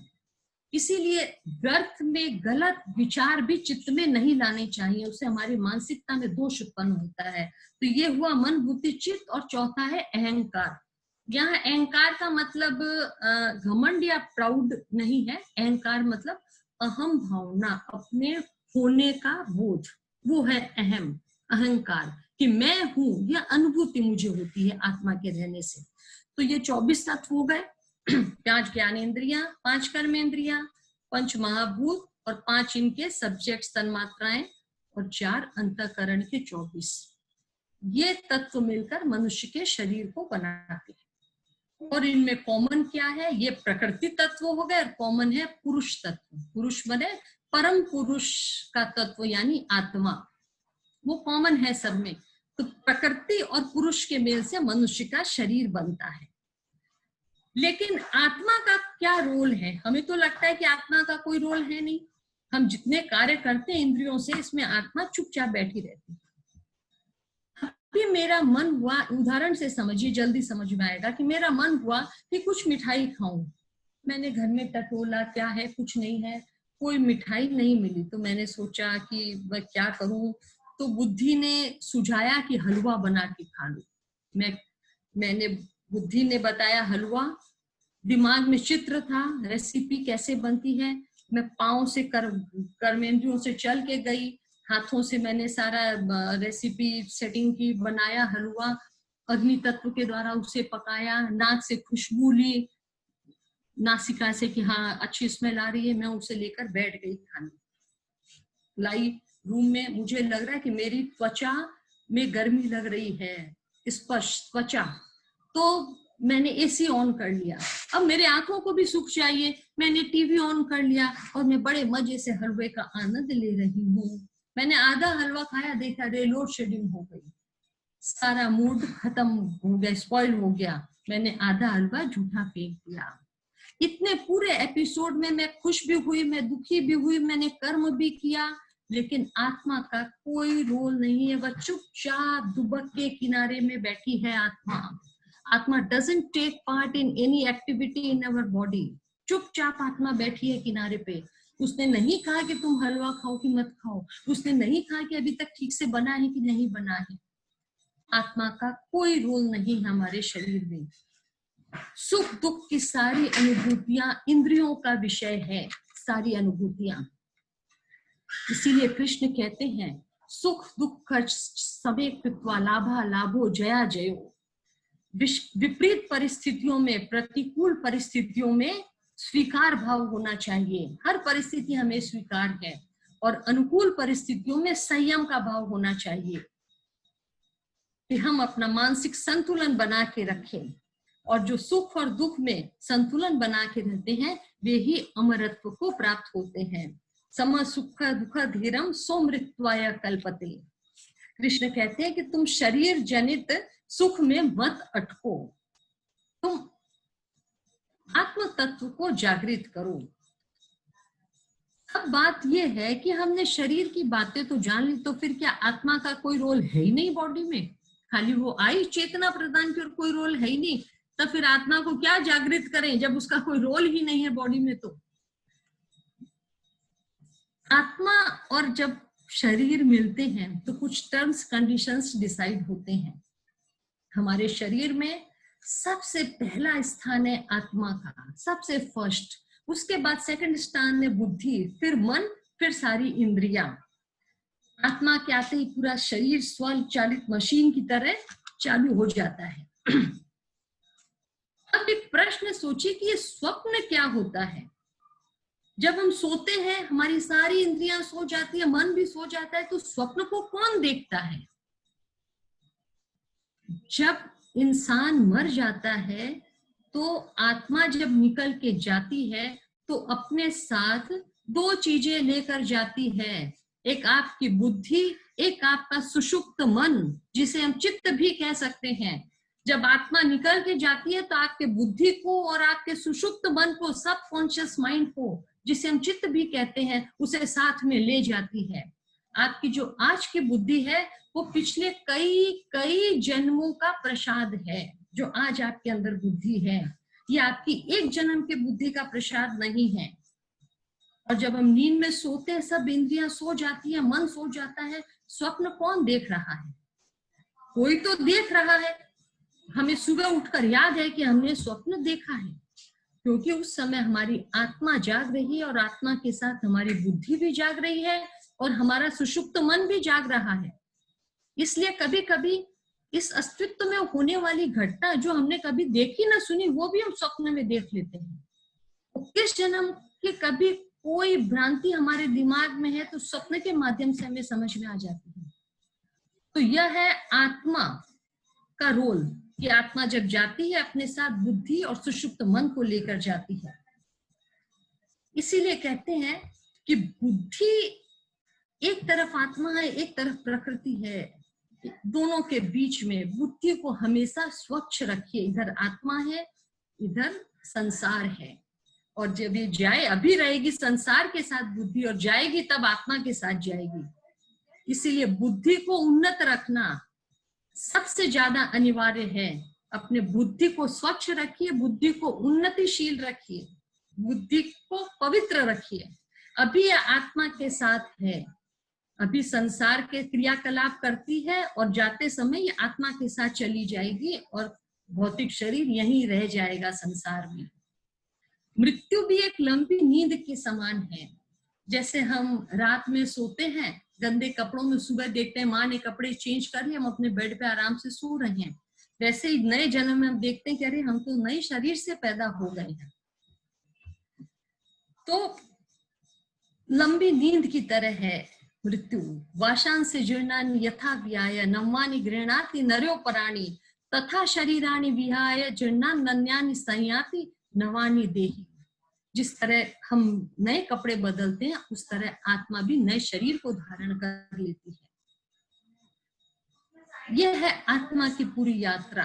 और इसमें हमने क्या देखा कि हमने फोकस किस पर करना है? हमें बुद्धि पर सारा फोकस करना है कि जो रहेगी संसार के साथ और जाएगी आत्मा के साथ। सुख दुख जितने भी हम अनुभव करते हैं ये सारे इंद्रियों का विषय है, इससे आत्मा का कोई लेना देना नहीं है। इंद्रियों से हम सुख और दुख की अनुभूति करते हैं। सारी समस्या मन स्थिति की है, परिस्थिति की नहीं है।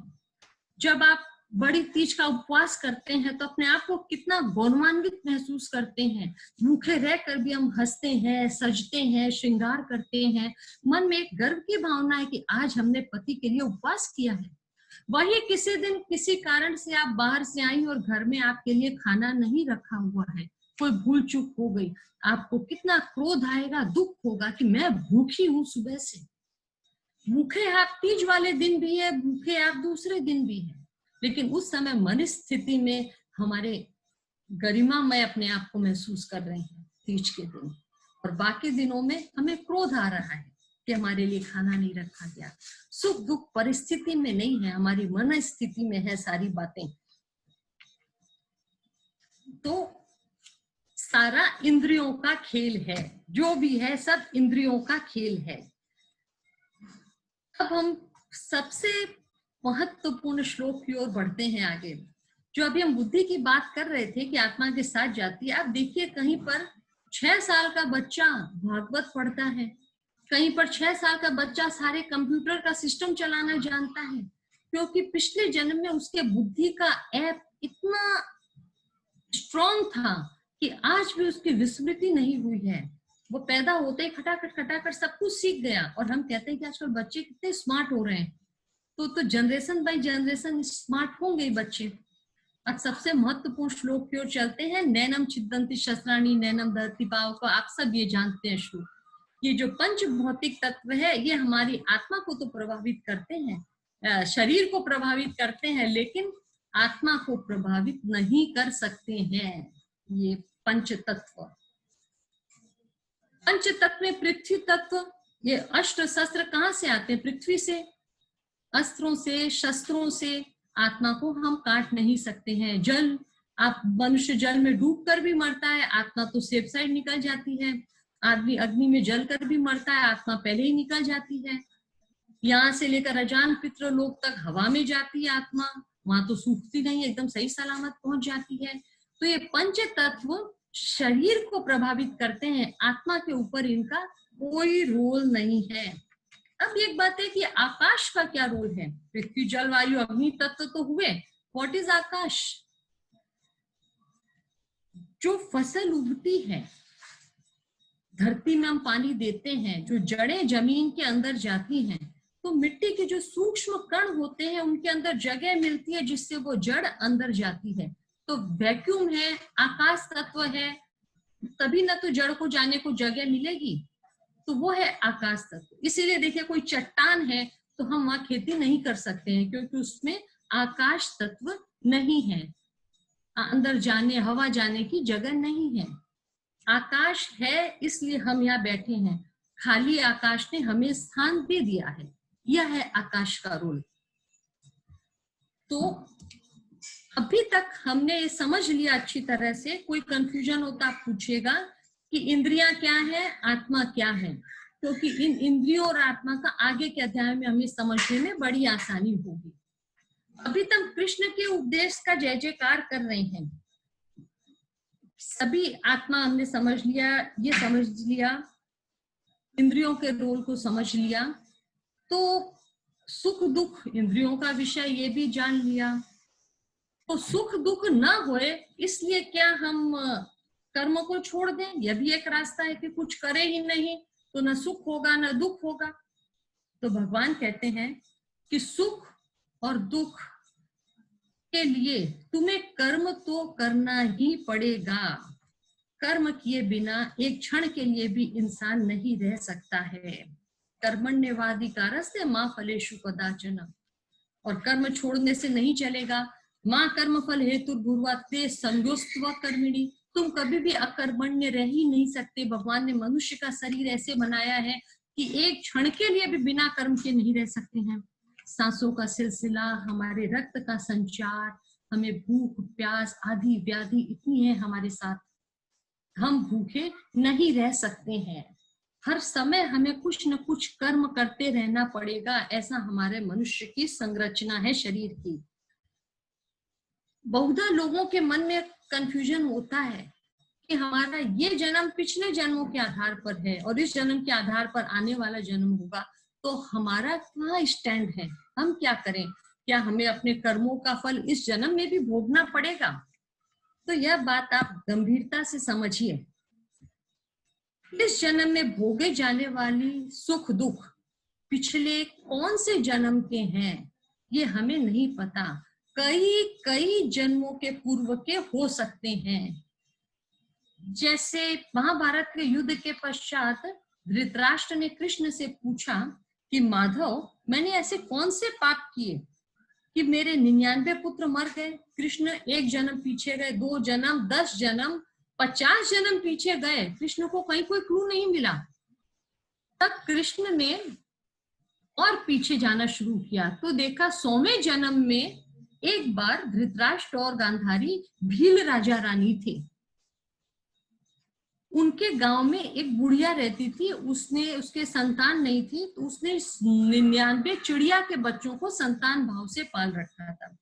वो एक बार तीर्थ यात्रा पर गई तो उसने अपने चिड़ियाओं को राजा के दरबार में वहां एक कर्मचारी को सुरक्षित रखवा दिया कि मैं तीर्थ से आकर अपने बच्चों को ले जाऊंगी। पीछे से राजा बहुत बीमार हो गए, उनने कुछ भी खाना पीना, जल भी हजम होना बंद हो गया। तो उनके रसोइये ने सोचा कि ये बड़ी नाजुक छोटी चिड़िया है, शायद इसका मांस इनको हजम हो जाए। उसने एक दिन एक चिड़िया पका कर खिला दी और राजा को वो भोजन हजम हो गया। तो उसने एक एक करके सारी चिड़ियाएं खिला दी। 3-4 महीने में राजा तो स्वस्थ हो गए। वो बूढ़ी आई तो उसने पूछा तो सारी बात खुल गई कि वो तो उसने राजा को खिला दी। उसने क्रोध में श्राप दे दिया कि मेरे संतान स्वरूप चिड़ियाओं को तुमने भोजन बनाकर खा लिया, एक दिन काल इसी प्रकार तुम्हारे 99 पुत्रों को खा लेगा। उसने बहुत विनती की, बहुत हाथ जोड़ा, लेकिन वो आग बबूला थी औरत। धृतराष्ट्र ने कहा कि मैं अनजान था, अनभिज्ञ था, मुझे नहीं पता था कि मेरे राज्य में ऐसा हो रहा है। तो बुढ़िया ने कहा कि तुम उस समय भी अनभिज्ञ रहोगे, अनजान रहोगे, दृष्टिहीन रहोगे। अब वो एक श्राप 100 वर्ष पूर्व का, और इस जन्म में उसके सारे संतान नष्ट हो गई, मर गई। अब देखिए प्रारब्ध तो हमारे लगातार साथ चलता है, वो बात तो ठीक है।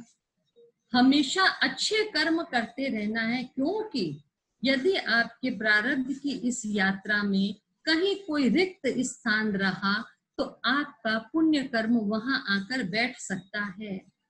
अगर आप अधिक पाप कर्मों का निर्माण करेंगे तो उस रिक्त स्थान में आपका पाप कर्म भी आकर बैठ सकता है। पुण्य कर्म अथवा पाप कर्म कोई भी आकर बैठ सकता है। तो कोशिश करनी चाहिए कि इस जीवन में जो भी कर्म करें हम पुण्य कर्म करें। प्रारब्ध तो साथ चलता है, प्रारब्ध से कोई भी वंचित नहीं रह सकता है। हर समय प्रारब्ध हमारे पीछे पीछे साथ में चलता है, हम प्रारब्ध को नहीं छोड़ सकते हैं। लेकिन नए कर्मों के निर्माण में अगर हमारे में विवेक जागृत है तो कोशिश करके अच्छे कर्मों का निर्माण करना चाहिए। और साथ साथ यह बात भी सत्य है कि प्रारब्ध आपका अच्छा है, लेकिन उसे प्राप्त करने के लिए भी आपको पुरुषार्थ करना पड़ेगा। आपके यदि अच्छे घर का सुख है तो भगवान आपको फ्लैट सजा के चाबी हैंड ओवर करने नहीं आएंगे। आप अपने कर्म से कुछ काम धंधा करेंगे, धन उपार्जन करेंगे, कोई फ्लैट खरीदेंगे, रजिस्ट्री करवाएंगे, डेकोरेट करवाएंगे, तब आपको फ्लैट का सुख रहने के लिए मिलेगा। उस सुख को, प्रारब्ध जनित सुखों को प्राप्त करने के लिए भी पुरुषार्थ करना पड़ेगा। आपको अच्छे भोजन का सुख है तो आपके पास धन होगा, नौकर चाकर होंगे, अच्छा रसोई होगा, आपको अच्छा भोजन मिलेगा। अगर 4 प्राणी में से एक के प्रारब्ध में भोजन का सुख नहीं है तो उसकी तबीयत गड़बड़ रहेगी, उसे खाना हजम नहीं होगा। ये सारा अपने प्रारब्ध का खेल है। अगर आपके प्रारब्ध में सुख लिखा है, कोई भी व्यक्ति चाह कर भी आपको दुख नहीं दे सकता है। आप सोचेंगे कि वो नया कर्म निर्माण कर रहा है, उसने मुझे दुख दे दिया, यह असंभव है। किसी ने आपको दुख देने के लिए आपकी गाड़ी का टायर पंक्चर कर दिया, आपके अगर दुख नहीं लिखा है तो तत्काल कोई दूसरा आएगा आपको लिफ्ट दे देगा। इसलिए अपने साथ जीवन में जो बुरा होता है उसके लिए कभी भी दूसरों को दोषी नहीं ठहराना चाहिए। जो कुछ होता है हमारे अपने ही कारण होता है, किसी दूसरे के कारण नहीं होता है। हमारे साथ जो हो रहा है हम खुद जिम्मेदार हैं उसके। इसीलिए भगवान कहते हैं हमेशा विपरीतता में भी स्वीकार भाव रखना चाहिए और अनुकूल परिस्थितियों में संयम का भाव रखना चाहिए। हमेशा कभी भी उद्विग्न न हो। दुख में उद्विग्न मन होने से दुख और अधिक प्रभावी हो जाता है। जो श्रेष्ठ मानसिकता वाले हैं, जिनका भी आज जिनमें विवेक जागृत है, वे लोग अगर प्रारब्ध अनुकूल नहीं है, तकलीफ में है, तो वे ज्यादा भजन पूजा पाठ जप तप करते हैं। अब देखिए अनेक लोगों ने कारावास की सजा काटते हुए भी इतना विश्व प्रसिद्ध साहित्य का सृजन कर दिया, क्योंकि अपने बुरे समय को अच्छे में कन्वर्ट कर दिया उन्होंने। संजय दत्त, आप सब नाम जानते हैं कि उसने कुछ कारण से उसे जेल जाना पड़ा था अभी विगत 5 वर्षों में। उसने जेल में रहकर सारे वेदों का अध्ययन किया। आपको विश्वास नहीं होगा सुन के, क्योंकि अपने बुरे समय को अच्छे में कैसे स्विच ओवर करें। जैसे मोदी जी कहते हैं कि आपदा को कैसे अवसर बनाएं, यह कला भी हर इंसान में होनी चाहिए। आपदा को अवसर में परिवर्तित कर लें। बुरे समय में भी ज्यादा जप तप ध्यान करके उसे अच्छा निर्माण कर लें। लेकिन अनुकूल परिस्थितियां जब आती हैं तो उसका सबसे बड़ा माइनस पॉइंट है कि हमारा लोभ और लालच और अधिक बढ़ते जाता है। सबसे बड़ी तकलीफ की बात यही है। एक संत कहते हैं कि चाह आने से आने में आने लगी। आना मतलब 6 पैसा का जो 1 आना 2 आना होता है वो। चाह पैसे से आने में आने लगी, चाह आने से रुपया बनाने लगी। चाह बढ़ती जाती है। चाह रुपये से बंडल बनाने लगी और चाह बंडल से बिल्डिंग बनाने लगी। चाह बढ़ती जाती है। चाह बंडल से बिल्डिंग बनाने लगी, चाह बिल्डिंग में मोटर को लाने लगी और फिर चाह मोटर से होटल ले जाने लगी और फिर चाह होटल से हॉस्पिटल ले जाने लगी। अति सुखों के बाद हमारा शारीरिक पतन, मानसिक पतन और आध्यात्मिक पतन हो जाता है। इसलिए अनुकूल परिस्थितियों में संयम रखना सबसे बड़ी आवश्यकता है। आप बहुत सुखी हैं, आपके जिम्मेदारियां नहीं हैं, आप सब तरह से प्रसन्न चित्त हैं, तो अपने उस समय को श्रेष्ठ कामों में लगाने का प्रयास करना चाहिए। उस अच्छे समय को व्यर्थ ना गंवाइए।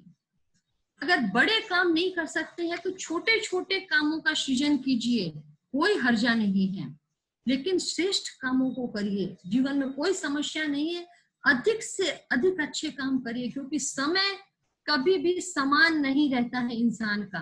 कभी सुख है तो कभी दुख है, आ सकता है। हम मनुष्य, इंद्रियां जनित सुख दुख से हम सब प्रभावित होते हैं। अपने समय को श्रेष्ठ कामों में लगाइए, सही समय का सही उपयोग कीजिए, व्यर्थ समय मत गंवाइए। मनुष्य जीवन अनमोल है, बाकी सब पशु योनि भोग योनि है। गाय दूध देती है तो उससे कोई पुण्य नहीं है, बंदर आपका केला खा गया तो उससे कोई पाप नहीं है, लेकिन कर्मों का भोग हमारे अकाउंट में लिखा जाता है। समय को व्यर्थ मत गंवाइए। मोघाशा मोघ कर्माणा मोघ ज्ञाना विचेतशा। हम बहुत सी बार पता नहीं कौन सी दुनिया में व्यस्त हैं, इतने व्यस्त हैं, हर समय बिजी हैं, हमें टाइम नहीं है, क्या करें। व्यर्थ के कामों में अपने आप को हम उलझा के रखते हैं। कभी सोचने समझने की कोशिश करनी चाहिए कि इन कामों से हम अपनी कौन सी आध्यात्मिक उन्नति कर रहे हैं। मनुष्य जीवन मिला ही है हमें अपनी आध्यात्मिक उन्नति करने के लिए। मृत्यु के बाद दो प्रकार की गति होती है मनुष्य की, एक निवृत्ति मार्ग, एक प्रवृत्ति मार्ग, या यूं कहिए कि एक मोक्ष। मोक्ष उसे कहते हैं कि जो आपके शरीर की ऊर्जा जब ब्रह्मांड की ऊर्जा में मर्ज हो गई, आपकी आत्मा इतने सदचित आनंद स्वरूप में है कि वो परमात्मा में मिल गई। इतने पवित्र आपकी आत्मा होके परमात्मा में मिल गई। वो हुआ कि आपको मोक्ष प्राप्त हो गया, वो मोक्षगामी आप हो गए। लेकिन वैसे तो कर्म हमारे नहीं है, पाप भी है, पुण्य भी है, बहुत कुछ है, तो हमें संसार में वापस आना पड़ता है। उसके लिए वापस आने में भी हम यही चाहेंगे कि हमें सुखी जीवन मिले, तो उसके लिए अच्छे कामों का निर्माण आवश्यक है। तो सुखी जीवन के लिए जो प्रवृत्ति मार्गी है, जिसे हम कहते हैं प्रवृत्ति, पुनः संसार में प्रवृत्त होना पड़ता है। तो उसमें भी कुछ लोग होते हैं वैदिक मार्गी, जो ईश्वर को भी समझते हैं, ये 24 तत्वों के सांख्य योग को भी समझते हैं, आत्म तत्व को भी जानते हैं। वे संसार का भी आनंद लेते हैं, अच्छे कामों का निर्माण भी करते हैं और अपने लिए श्रेष्ठ जीवन की कामना भी करते हैं। जीवन के सारे पहलुओं को वे बड़ी अच्छाई से जीते हैं, क्योंकि सबके लिए सब कुछ छोड़ देना आसान नहीं है, आसान भी नहीं है और उपयोगी भी नहीं है। सभी चीजों का आनंद लेते हुए आगे बढ़ना है, लेकिन किसी भी प्रकार के पाप कर्म का निर्माण नहीं करना है। वे हैं वैदिक मार्गी, वे किसी पहलू को नहीं छोड़ते हैं, पुण्य भी करते हैं, अपना जीवन में का भी आनंद लेते हैं, दूसरों की मदद भी करते हैं। प्रवृत्ति मार्गी है लेकिन वैदिक मार्गी है। कुछ लोग होते हैं भौतिक मार्गी, तो धीरे धीरे धीरे धीरे उनका जीवन डाउनवर्ड हो जाता है भौतिक मार्गी का। उन्हें अच्छे कर्मों से किसी से कोई मतलब नहीं है, खाओ पियो मौज करो, टाइम पास करो, एंजॉय करो। ऋणम कृत्वा घृतम पीवेत, कोई कर्मों से उनको मतलब नहीं है। ऋणम कृत्वा घृतम पीवेत, खाओ पियो ऐश करो। ऐसे लोगों का धीरे धीरे आध्यात्मिक पतन हो जाता है। और जो शुद्ध वैदिक मार्गी हैं, अच्छा जीवन करते हैं, वे धीरे धीरे एक एक करके अच्छे जीवन की ओर प्रस्थान करते करते एक समय ऐसा आता है जब उनकी आत्मा पूरी तरह मुक्त हो जाती है।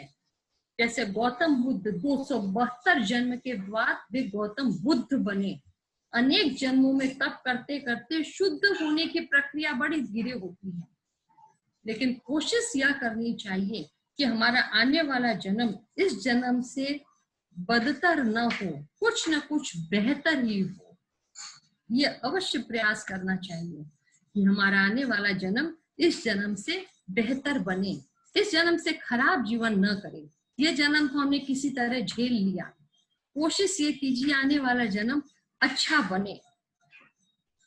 अब हमारी समस्या है, तो निवृत्ति भी चाहते हैं, अच्छा जीवन भी चाहते हैं, लेकिन करें कैसे? प्रश्न ये है, करें कैसे? अच्छा जीवन में प्रवेश कैसे करें? एक प्रेमी है, अपनी प्रेमिका को एक संदेश देना चाहता है, तो उस प्रेमी ने एक कागज में कुछ प्रेम की बातें लिखी। सोचा मेरी प्रेमिका वहां रहती है, उसके गली से जाऊंगा, खिड़की से कागज गोल बनाकर फेंक दूंगा, तो जब वो गया देने तो देखा उसकी खिड़की बंद थी। तो शायर लिखता है कि जब मैं गुजरा तेरी गली से सारे दलीचे बंद पाया, मैं कैसे पैगाम देता तो मैं लौट आया। जब मैं गुजरा तेरी गली से सारे दलीचे माने खिड़की, सारे दलीचे बंद पाया, मैं कैसे पैगाम देता तुझे तो मैं लौट आया। इस बात का क्या मतलब है कि हम इतने ग्रंथ पढ़ते हैं लेकिन हमने अपने कानों की खिड़कियां को, दिमाग की खिड़कियों को पूरी तरह बंद करके रखा हुआ है।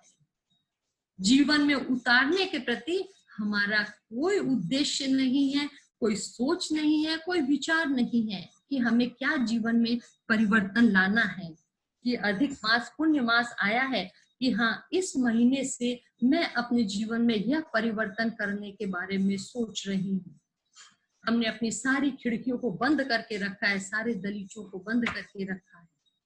जब हम रिसेप्टिव मोड में होंगे ही नहीं तो किसी भी प्रकार के ज्ञान का हमारे ऊपर क्या असर पड़ेगा? कोई असर नहीं पड़ेगा। अपने कान को खोलकर आचरण में उतारने की भावना से यदि हम कुछ सुनते हैं तभी हमें लाभ मिल सकता है। तो उसके लिए कृष्ण कहते हैं कि श्रुति विप्रतिपन्ना ते यदा स्थास्यति निश्चला समदा वचला बुद्धि सदा भावम वापसी। श्रुतियों के पन्ने हमने बहुत पलट लिए। श्रुतियों के पन्ने माने वेदों के पन्ने। एक संत कहते हैं कि जीवन में आगे बढ़ना हो, एक संत, एक ग्रंथ, एक पंथ और एक कंथ माने एक इष्ट, ये रखना बहुत जरूरी है। लेकिन हम तो सावन आया तो बम बम बोले, भागवत हो गई तो उधर कृष्ण का जयकारा, देवी भागवत सुन लिए तो माता का जयकारा, गणपति की आराधना की तो गणपति बप्पा मोरिया।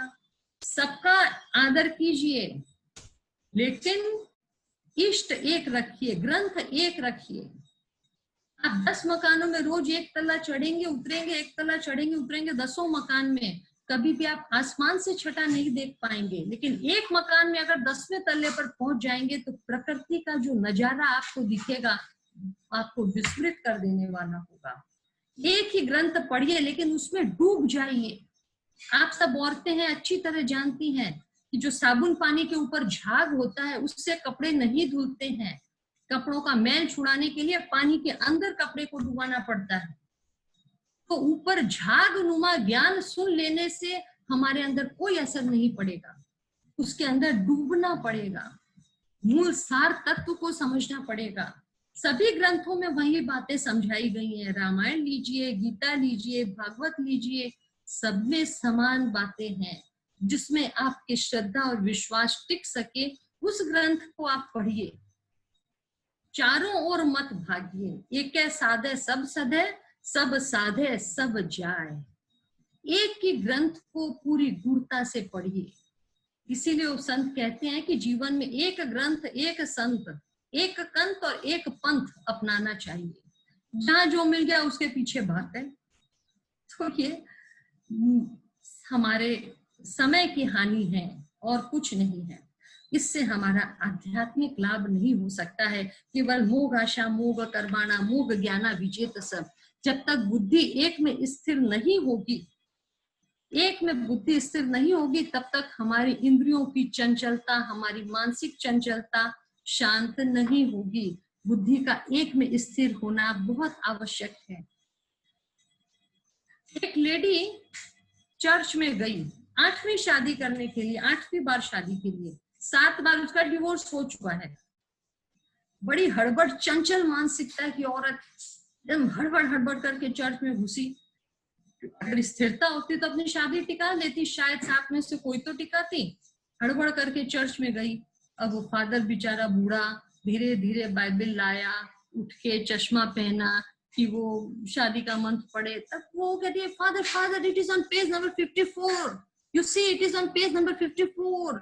तो फादर ने पेज नंबर 54 खोला तो बोले yes this is I know. Father बोला तुम्हें पता है क्या क्या लिखा? Yes I know very well what is written over here. तो उसने व्यंग भरी मुस्कुराहट दी फादर ने कि तुम्हें पता है कि ये 54वें पन्ने पर शादी का मंत्र लिखा है और उसमें क्या लिखा है वो भी तुमको लर्न बाय हार्ट है, लेकिन उसको जीवन में कैसे उतारना तुमने आज तक ट्राई नहीं किया। 7 बार तुम डिवोर्स ले लियो, 8वीं बार शादी करने आई हो। वही हाल हमारा है। श्रीमद् भागवत हमने इतनी बार सुन लिया कि पंडित जी बोलते हैं, उसके पहले हम जानते हैं कि अब नाम इसका क्या है, ये किसकी कथा है, इसमें क्या होने वाला है, फिर भी हम उसे ही सुनते हैं, क्योंकि हमने वहीं तक एक पोखर के जल की तरह अपनी मानसिकता का निर्माण कर लिया है। हम जानते हैं बस हमें वही सुनना है, हमें उसके मोरल के अंदर जाना चाहिए। इसका सूत्र क्या निकल कर आ रहा है, या कहानी हमें शिक्षा क्या देकर जा रही है। तो उस चर्च की तरह 8वीं बार तलाक के शादी के लिए जाएं, उससे बढ़िया है एक ग्रंथ पढ़े। वो एक ही शादी करती, उसे सक्सेसफुली निभाती तो वो ज्यादा महान कहलाती शायद, ऐसा उसने नहीं किया। जो व्यक्ति स्थिर मानसिकता वाले होते हैं उसी को गीता में कृष्ण कहते हैं स्थित प्रज्ञ। स्थिर प्रज्ञ की संज्ञा दी जाती है। स्थिर प्रज्ञ और स्थिर बुद्धि को कभी भी आप रिजिडिटी से कंपेयर मत कीजिएगा। बहुत से लोग अपनी सेवा पूजा के लिए स्थिर प्रज्ञ नहीं, वे रिजिडिटी फॉलो करते हैं कि हमें ऐसा है तो ऐसा ही चाहिए, उस चीज को ऐसा ही करने में घर वालों से विमुखता भले आ जाए, भले आपके बेटे बहू आपसे दूर चले जाएं, लेकिन आपको वो काम वैसे ही करना है। स्थिर प्रज्ञा और स्थिर बुद्धि को रिजिडिटी से मत कंपेयर करिए। स्थिर प्रज्ञा वाला व्यक्ति समष्टि के हित को ध्यान में रखता है, लेकिन रिजिड व्यक्ति केवल अपनी ही मानसिकता को आगे रखकर चलता है। मैं थोड़ा जल्दी कर रही हूँ रेखा जी, समय बर्बाद हो गया है, तो देखें 10-15 मिनट और करके क्लास एंड कर लूं। मैं आपको देख रही हूँ, आप हाथ ऊपर करके हाँ में इशारा कीजिए। ओके, हाँ, तो रिजिडिटी से मत कंपेयर करिए। हमें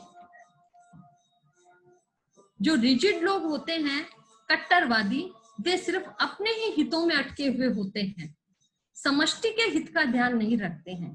तो उसके लिए हमें अपने नियमों में, कल भी मैंने कहा, परंपराओं में, नियमों में फ्लेक्सिबिलिटी होनी चाहिए। हर घर में धर्म को टिकाने के लिए रिजिडिटी नहीं चलेगी। आज हमारे बच्चे इतने पढ़े लिखे होशियार हैं, आत्मज्ञानी हैं, अगर कोई भी बात सही ढंग से उन्हें समझाई जाएगी तो वे इतने ओपन माइंडेड हैं कि वे बहुत अच्छे से समझ के उसे फॉलो करेंगे। आप और हम अपने समय में इतने ओपन माइंडेड नहीं थे, हमारी सोचने समझने की शक्ति इतनी विकसित नहीं थी, लेकिन आज के बच्चे पूरी तरह से स्वस्थ मानसिकता वाले हैं। अगर कोई बात उन्हें सही ढंग से समझाई जाएगी तो वे अवश्य उसे मानेंगे, वे कभी ना नहीं करेंगे। बात है कि बच्चों को सही ढंग से समझाने वाला कोई चाहिए, क्योंकि इतनी बुद्धि है कि हमारा अच्छा बुरा हमें ही सोचना है। अपने जीवन में अपना प्रारब्ध बच्चे खुद बना रहे हैं, उनका सुख दुख उन्हें खुद को भोगना है, सबको ज्ञान है। जो बच्चे हैं या युवा वर्ग है, उनको भी अपने छोटे छोटे बच्चों की पूरी चिंता है। तो मूर्ख कोई नहीं है, इसलिए हम अपना ज्ञान दूसरों पर थोपने की कोशिश ना करें। भक्ति श्रद्धा का विषय है, अपने आप जो इसमें आगे बढ़ेगा वही इसका लाभ प्राप्त कर सकेगा। अब समस्या ये आती है कि इंद्रियों को वश में कैसे करें। इंद्रियों को वश में करना अच्छी बात है, ये तो हमने जान लिया, करें कैसे। देखिए, अकबर के दरबार में एक बकरी थी, कहानी तो पुरानी है, आप सब जानते होंगे। खाना बहुत खाती थी, पूरे राज दरबारियों की शिकायत थी कि महाराज ये बकरी खाना बहुत खाती है। कईयों ने कोशिश की कि बकरी की खुराक को कम कर दिया जाए, लेकिन नहीं कर पाए।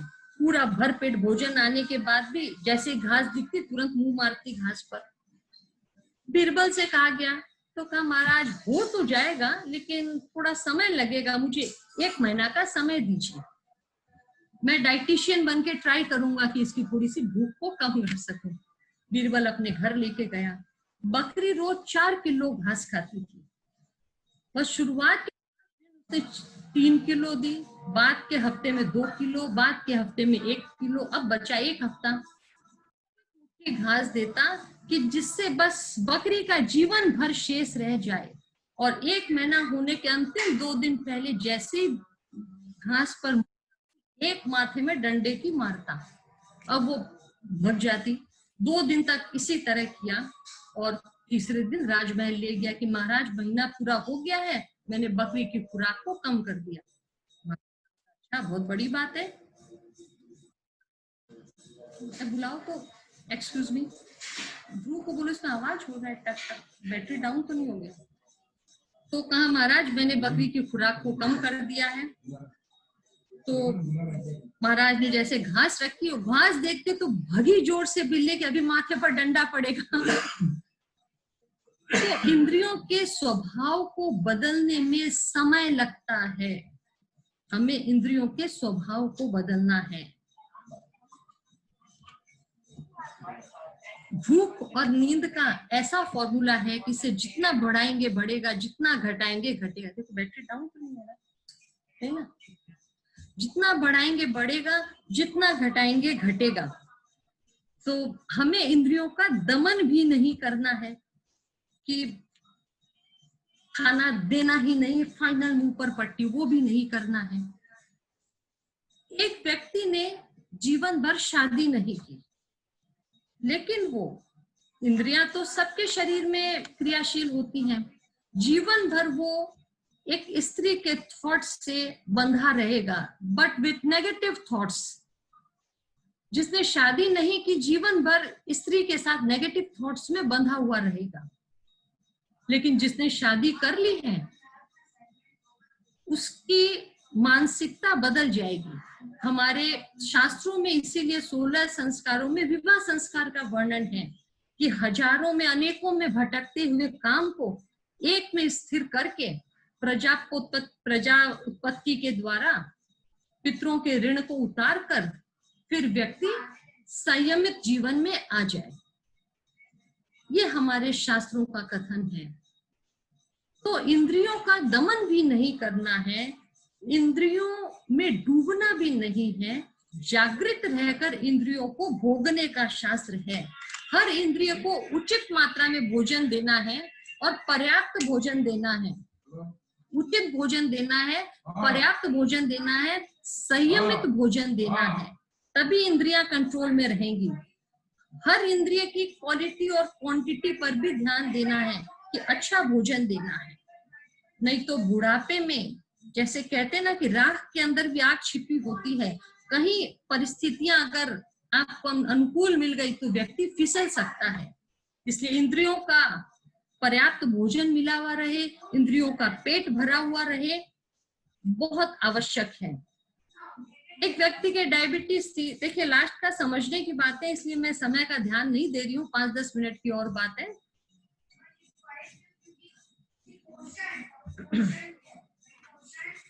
डायबिटीज थी एक व्यक्ति को, सोचा पार्टी में जाऊं नहीं जाऊं क्या करूं, तो फिर बोला अच्छा चला जाता हूं, मैं कुछ वहां खाऊंगा नहीं। वो चला गया, बहुत मन को कंट्रोल रखा, बहुत डेकोरेटिव स्टार्टर आ रहे हैं, ट्रे में जा रहे हैं, मन पर काबू रखा कि आज मैं नहीं खाऊंगा। लेकिन 5 मिनट हुआ, 10 मिनट हुआ, 15 मिनट, एक दोस्त आया, एक उठाकर मुंह में डाल दिया, बहुत अच्छा लगा। उतने में इधर से कोई आया, उसने मुंह में डाल दिया। तो व्यक्ति ने सोचा कि कोई बात नहीं, बोलो कोई बात नहीं, आज खा लेता हूँ, कल मैं कंट्रोल कर लूंगा। तो ठीक है। एक बार में क्या होता है, ऐसा सोच कर व्यक्ति लाइसेंस होल्डर अपने आप को समझने लग जाता है।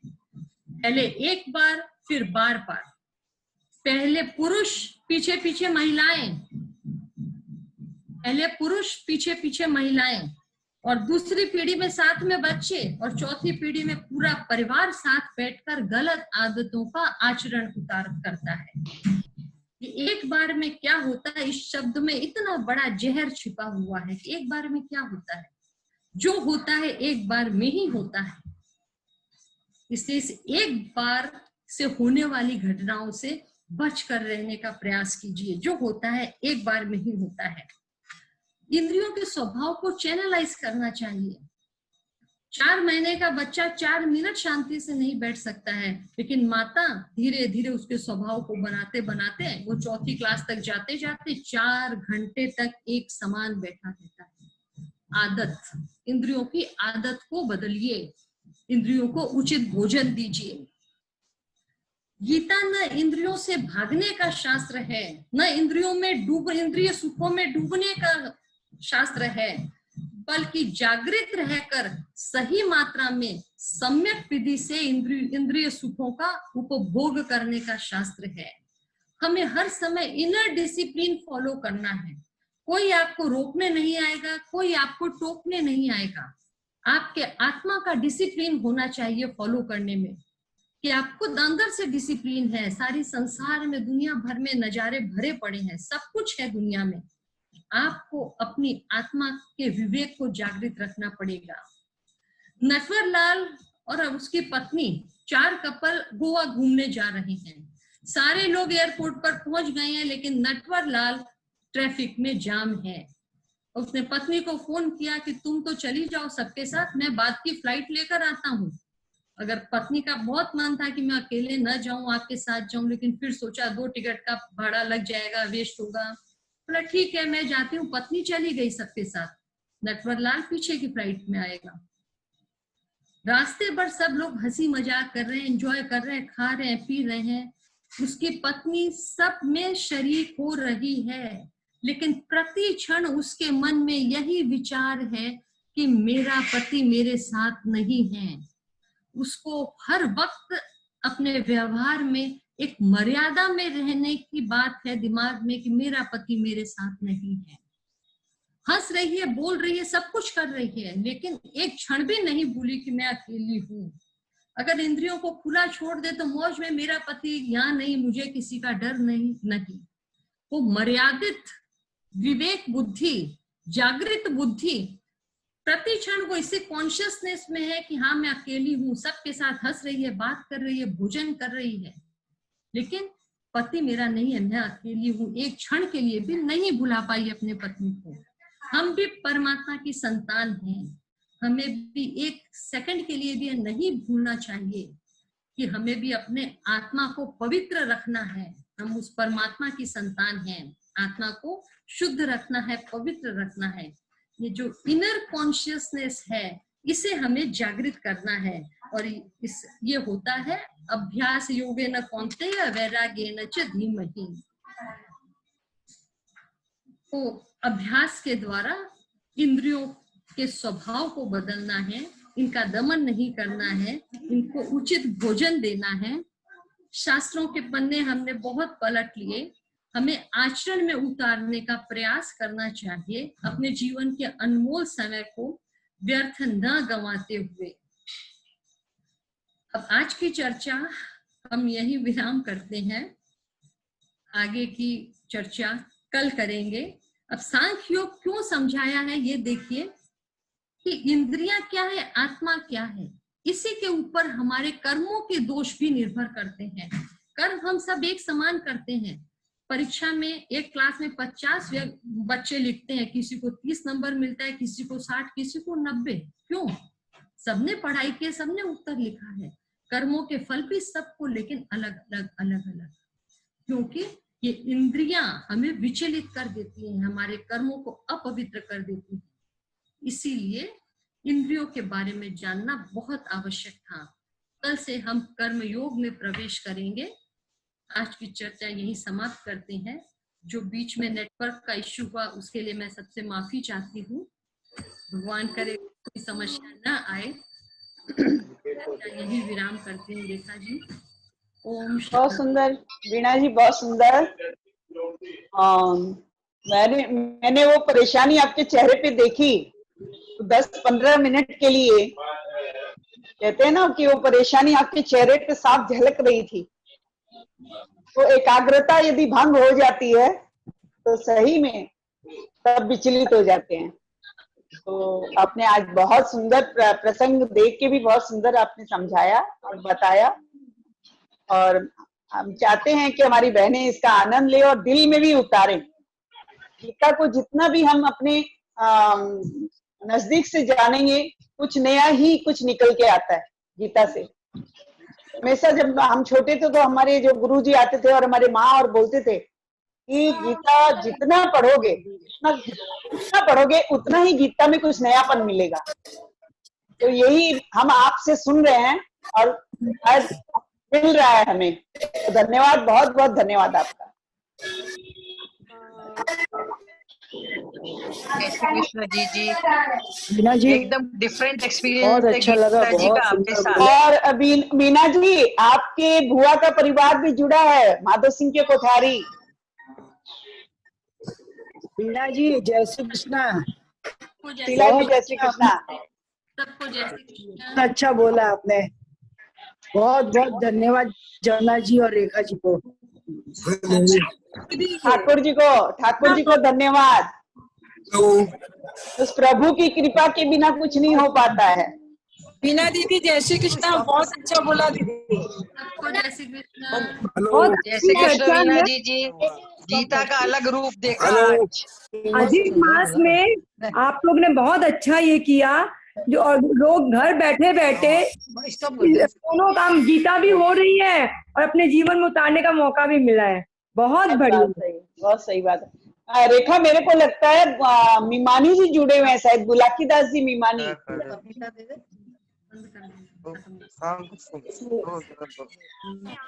हेलो, ये कौन है जो जुड़ रहे हैं, सभी का स्वागत है। क्योंकि गीता चीज ही ऐसी है कि सीखने से मतलब जीवन में उतार हम जितना सके, और ये मौका मिला है तो सभी को इसका लाभ लेना चाहिए। महिला समिति के द्वार सबके लिए खुले हैं और सभी का स्वागत है। आप भी जुड़े, औरों को भी बोले, अपने परिवार वालों को कि 9 दिन का ये उत्सव है, सब साथ। मम्मी सुनेंगे क्या? मम्मी को भेजेंगे ये? सबको भेज दो, जिसको जिसको अपने परिवार वालों को भेजना भेजिए, ज्यादा से ज्यादा लोग लाभ लीजिए इसका। आपको भी लिंक भेजना चाहते हैं। 4 से 6 आता है। यहीं से हमारी लक्ष्मी आंटी भी जुड़ी हुई हैं, जो अभी दिख रही है हमें, लक्ष्मी जी मिश्रा। उन्हें भी काफी उत्साह था कि मैं महिला समिति। लक्ष्मी जी प्रणाम। लक्ष्मी जी प्रणाम। देखो ना क्या हुआ, उड़ गया। आज का सेशन यही समाप्त होता है। जो सुना है कल फिर हम सब सही समय पे 4 बजे एक साथ जुड़ते हैं। गंगा दीदी प्रणाम। गिरधर भाई साहब जय श्री कृष्णा। जय श्री कृष्ण। चलिए आज की इस मीटिंग बढ़िया सूत्रों जी भी जो है, और कल सब समय से फिर जुड़ते हैं। और जो टेक्निकल प्रॉब्लम आज हुई, तो वो कहते हैं ना, बड़े बड़े शहरों में छोटी छोटी ये मुश्किलें हो जाती हैं, तो बस वैसा ही कुछ था और कुछ खास है। कल तो फिर सही समय पे एक साथ जुड़ेंगे और 9 दिन का ये सब साथ मिलकर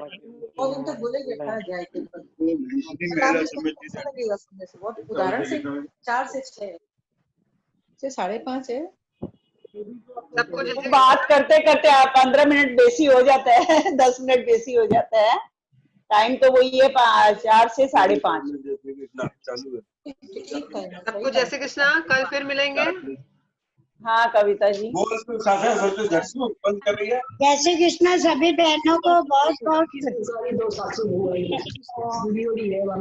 अंजू जी, सरोज जी, सब कोई दिख रही हैं खिड़की में बैठी हुई। और कृष्णा दास जी आपका तो विशेष स्वागत है। आप तो एकदम सत्संग में डूबी हुई हैं एकदम। बहुत धन्यवाद। जय श्री कृष्ण। जय श्री कृष्ण शारदा जी। जय श्री कृष्णा। सबको मेरी ओर से हरे कृष्णा। जय श्री कृष्णा। जय श्री कृष्णा कृष्णा जी। जय श्री कृष्णा। बहुत अच्छा लगा। सुधा जी जय श्री कृष्णा। बहुत अच्छा हो रहा है, मुझे भी बहुत अच्छा लग रहा है। हाँ नहीं अच्छा लगना है। और डेली आइए, डेली पधारिए आप लोग। जी बिल्कुल। कविता जी आपका बहुत बहुत धन्यवाद। आप सबका धन्यवाद। आप लोग आ रहे हैं, आप लोग सुन रहे हैं, आप लोग लक्ष्मी जी कुछ नहीं बोल रहे हैं। लक्ष्मी जी बोलिए कुछ। स्टिल हो रखी है लक्ष्मी जी। चलो सविता, सविता जय श्री कृष्णा। जय श्री कृष्णा। कीजिए। लक्ष्मी जी बोल नहीं रही है, उनका कुछ नेटवर्क प्रॉब्लम होगा। हाँ ऐसे ही लग रहा है। चलो पुष्पा जी जय श्री कृष्णा। पुष्पा करती है, बोलती नहीं है।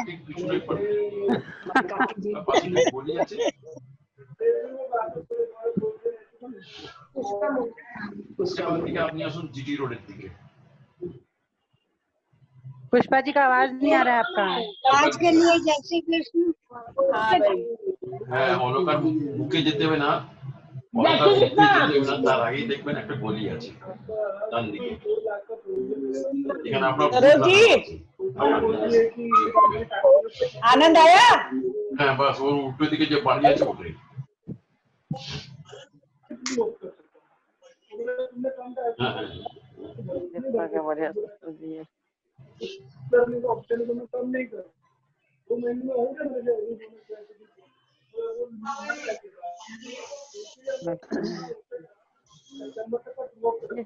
युवराज लीव करो। हो गया।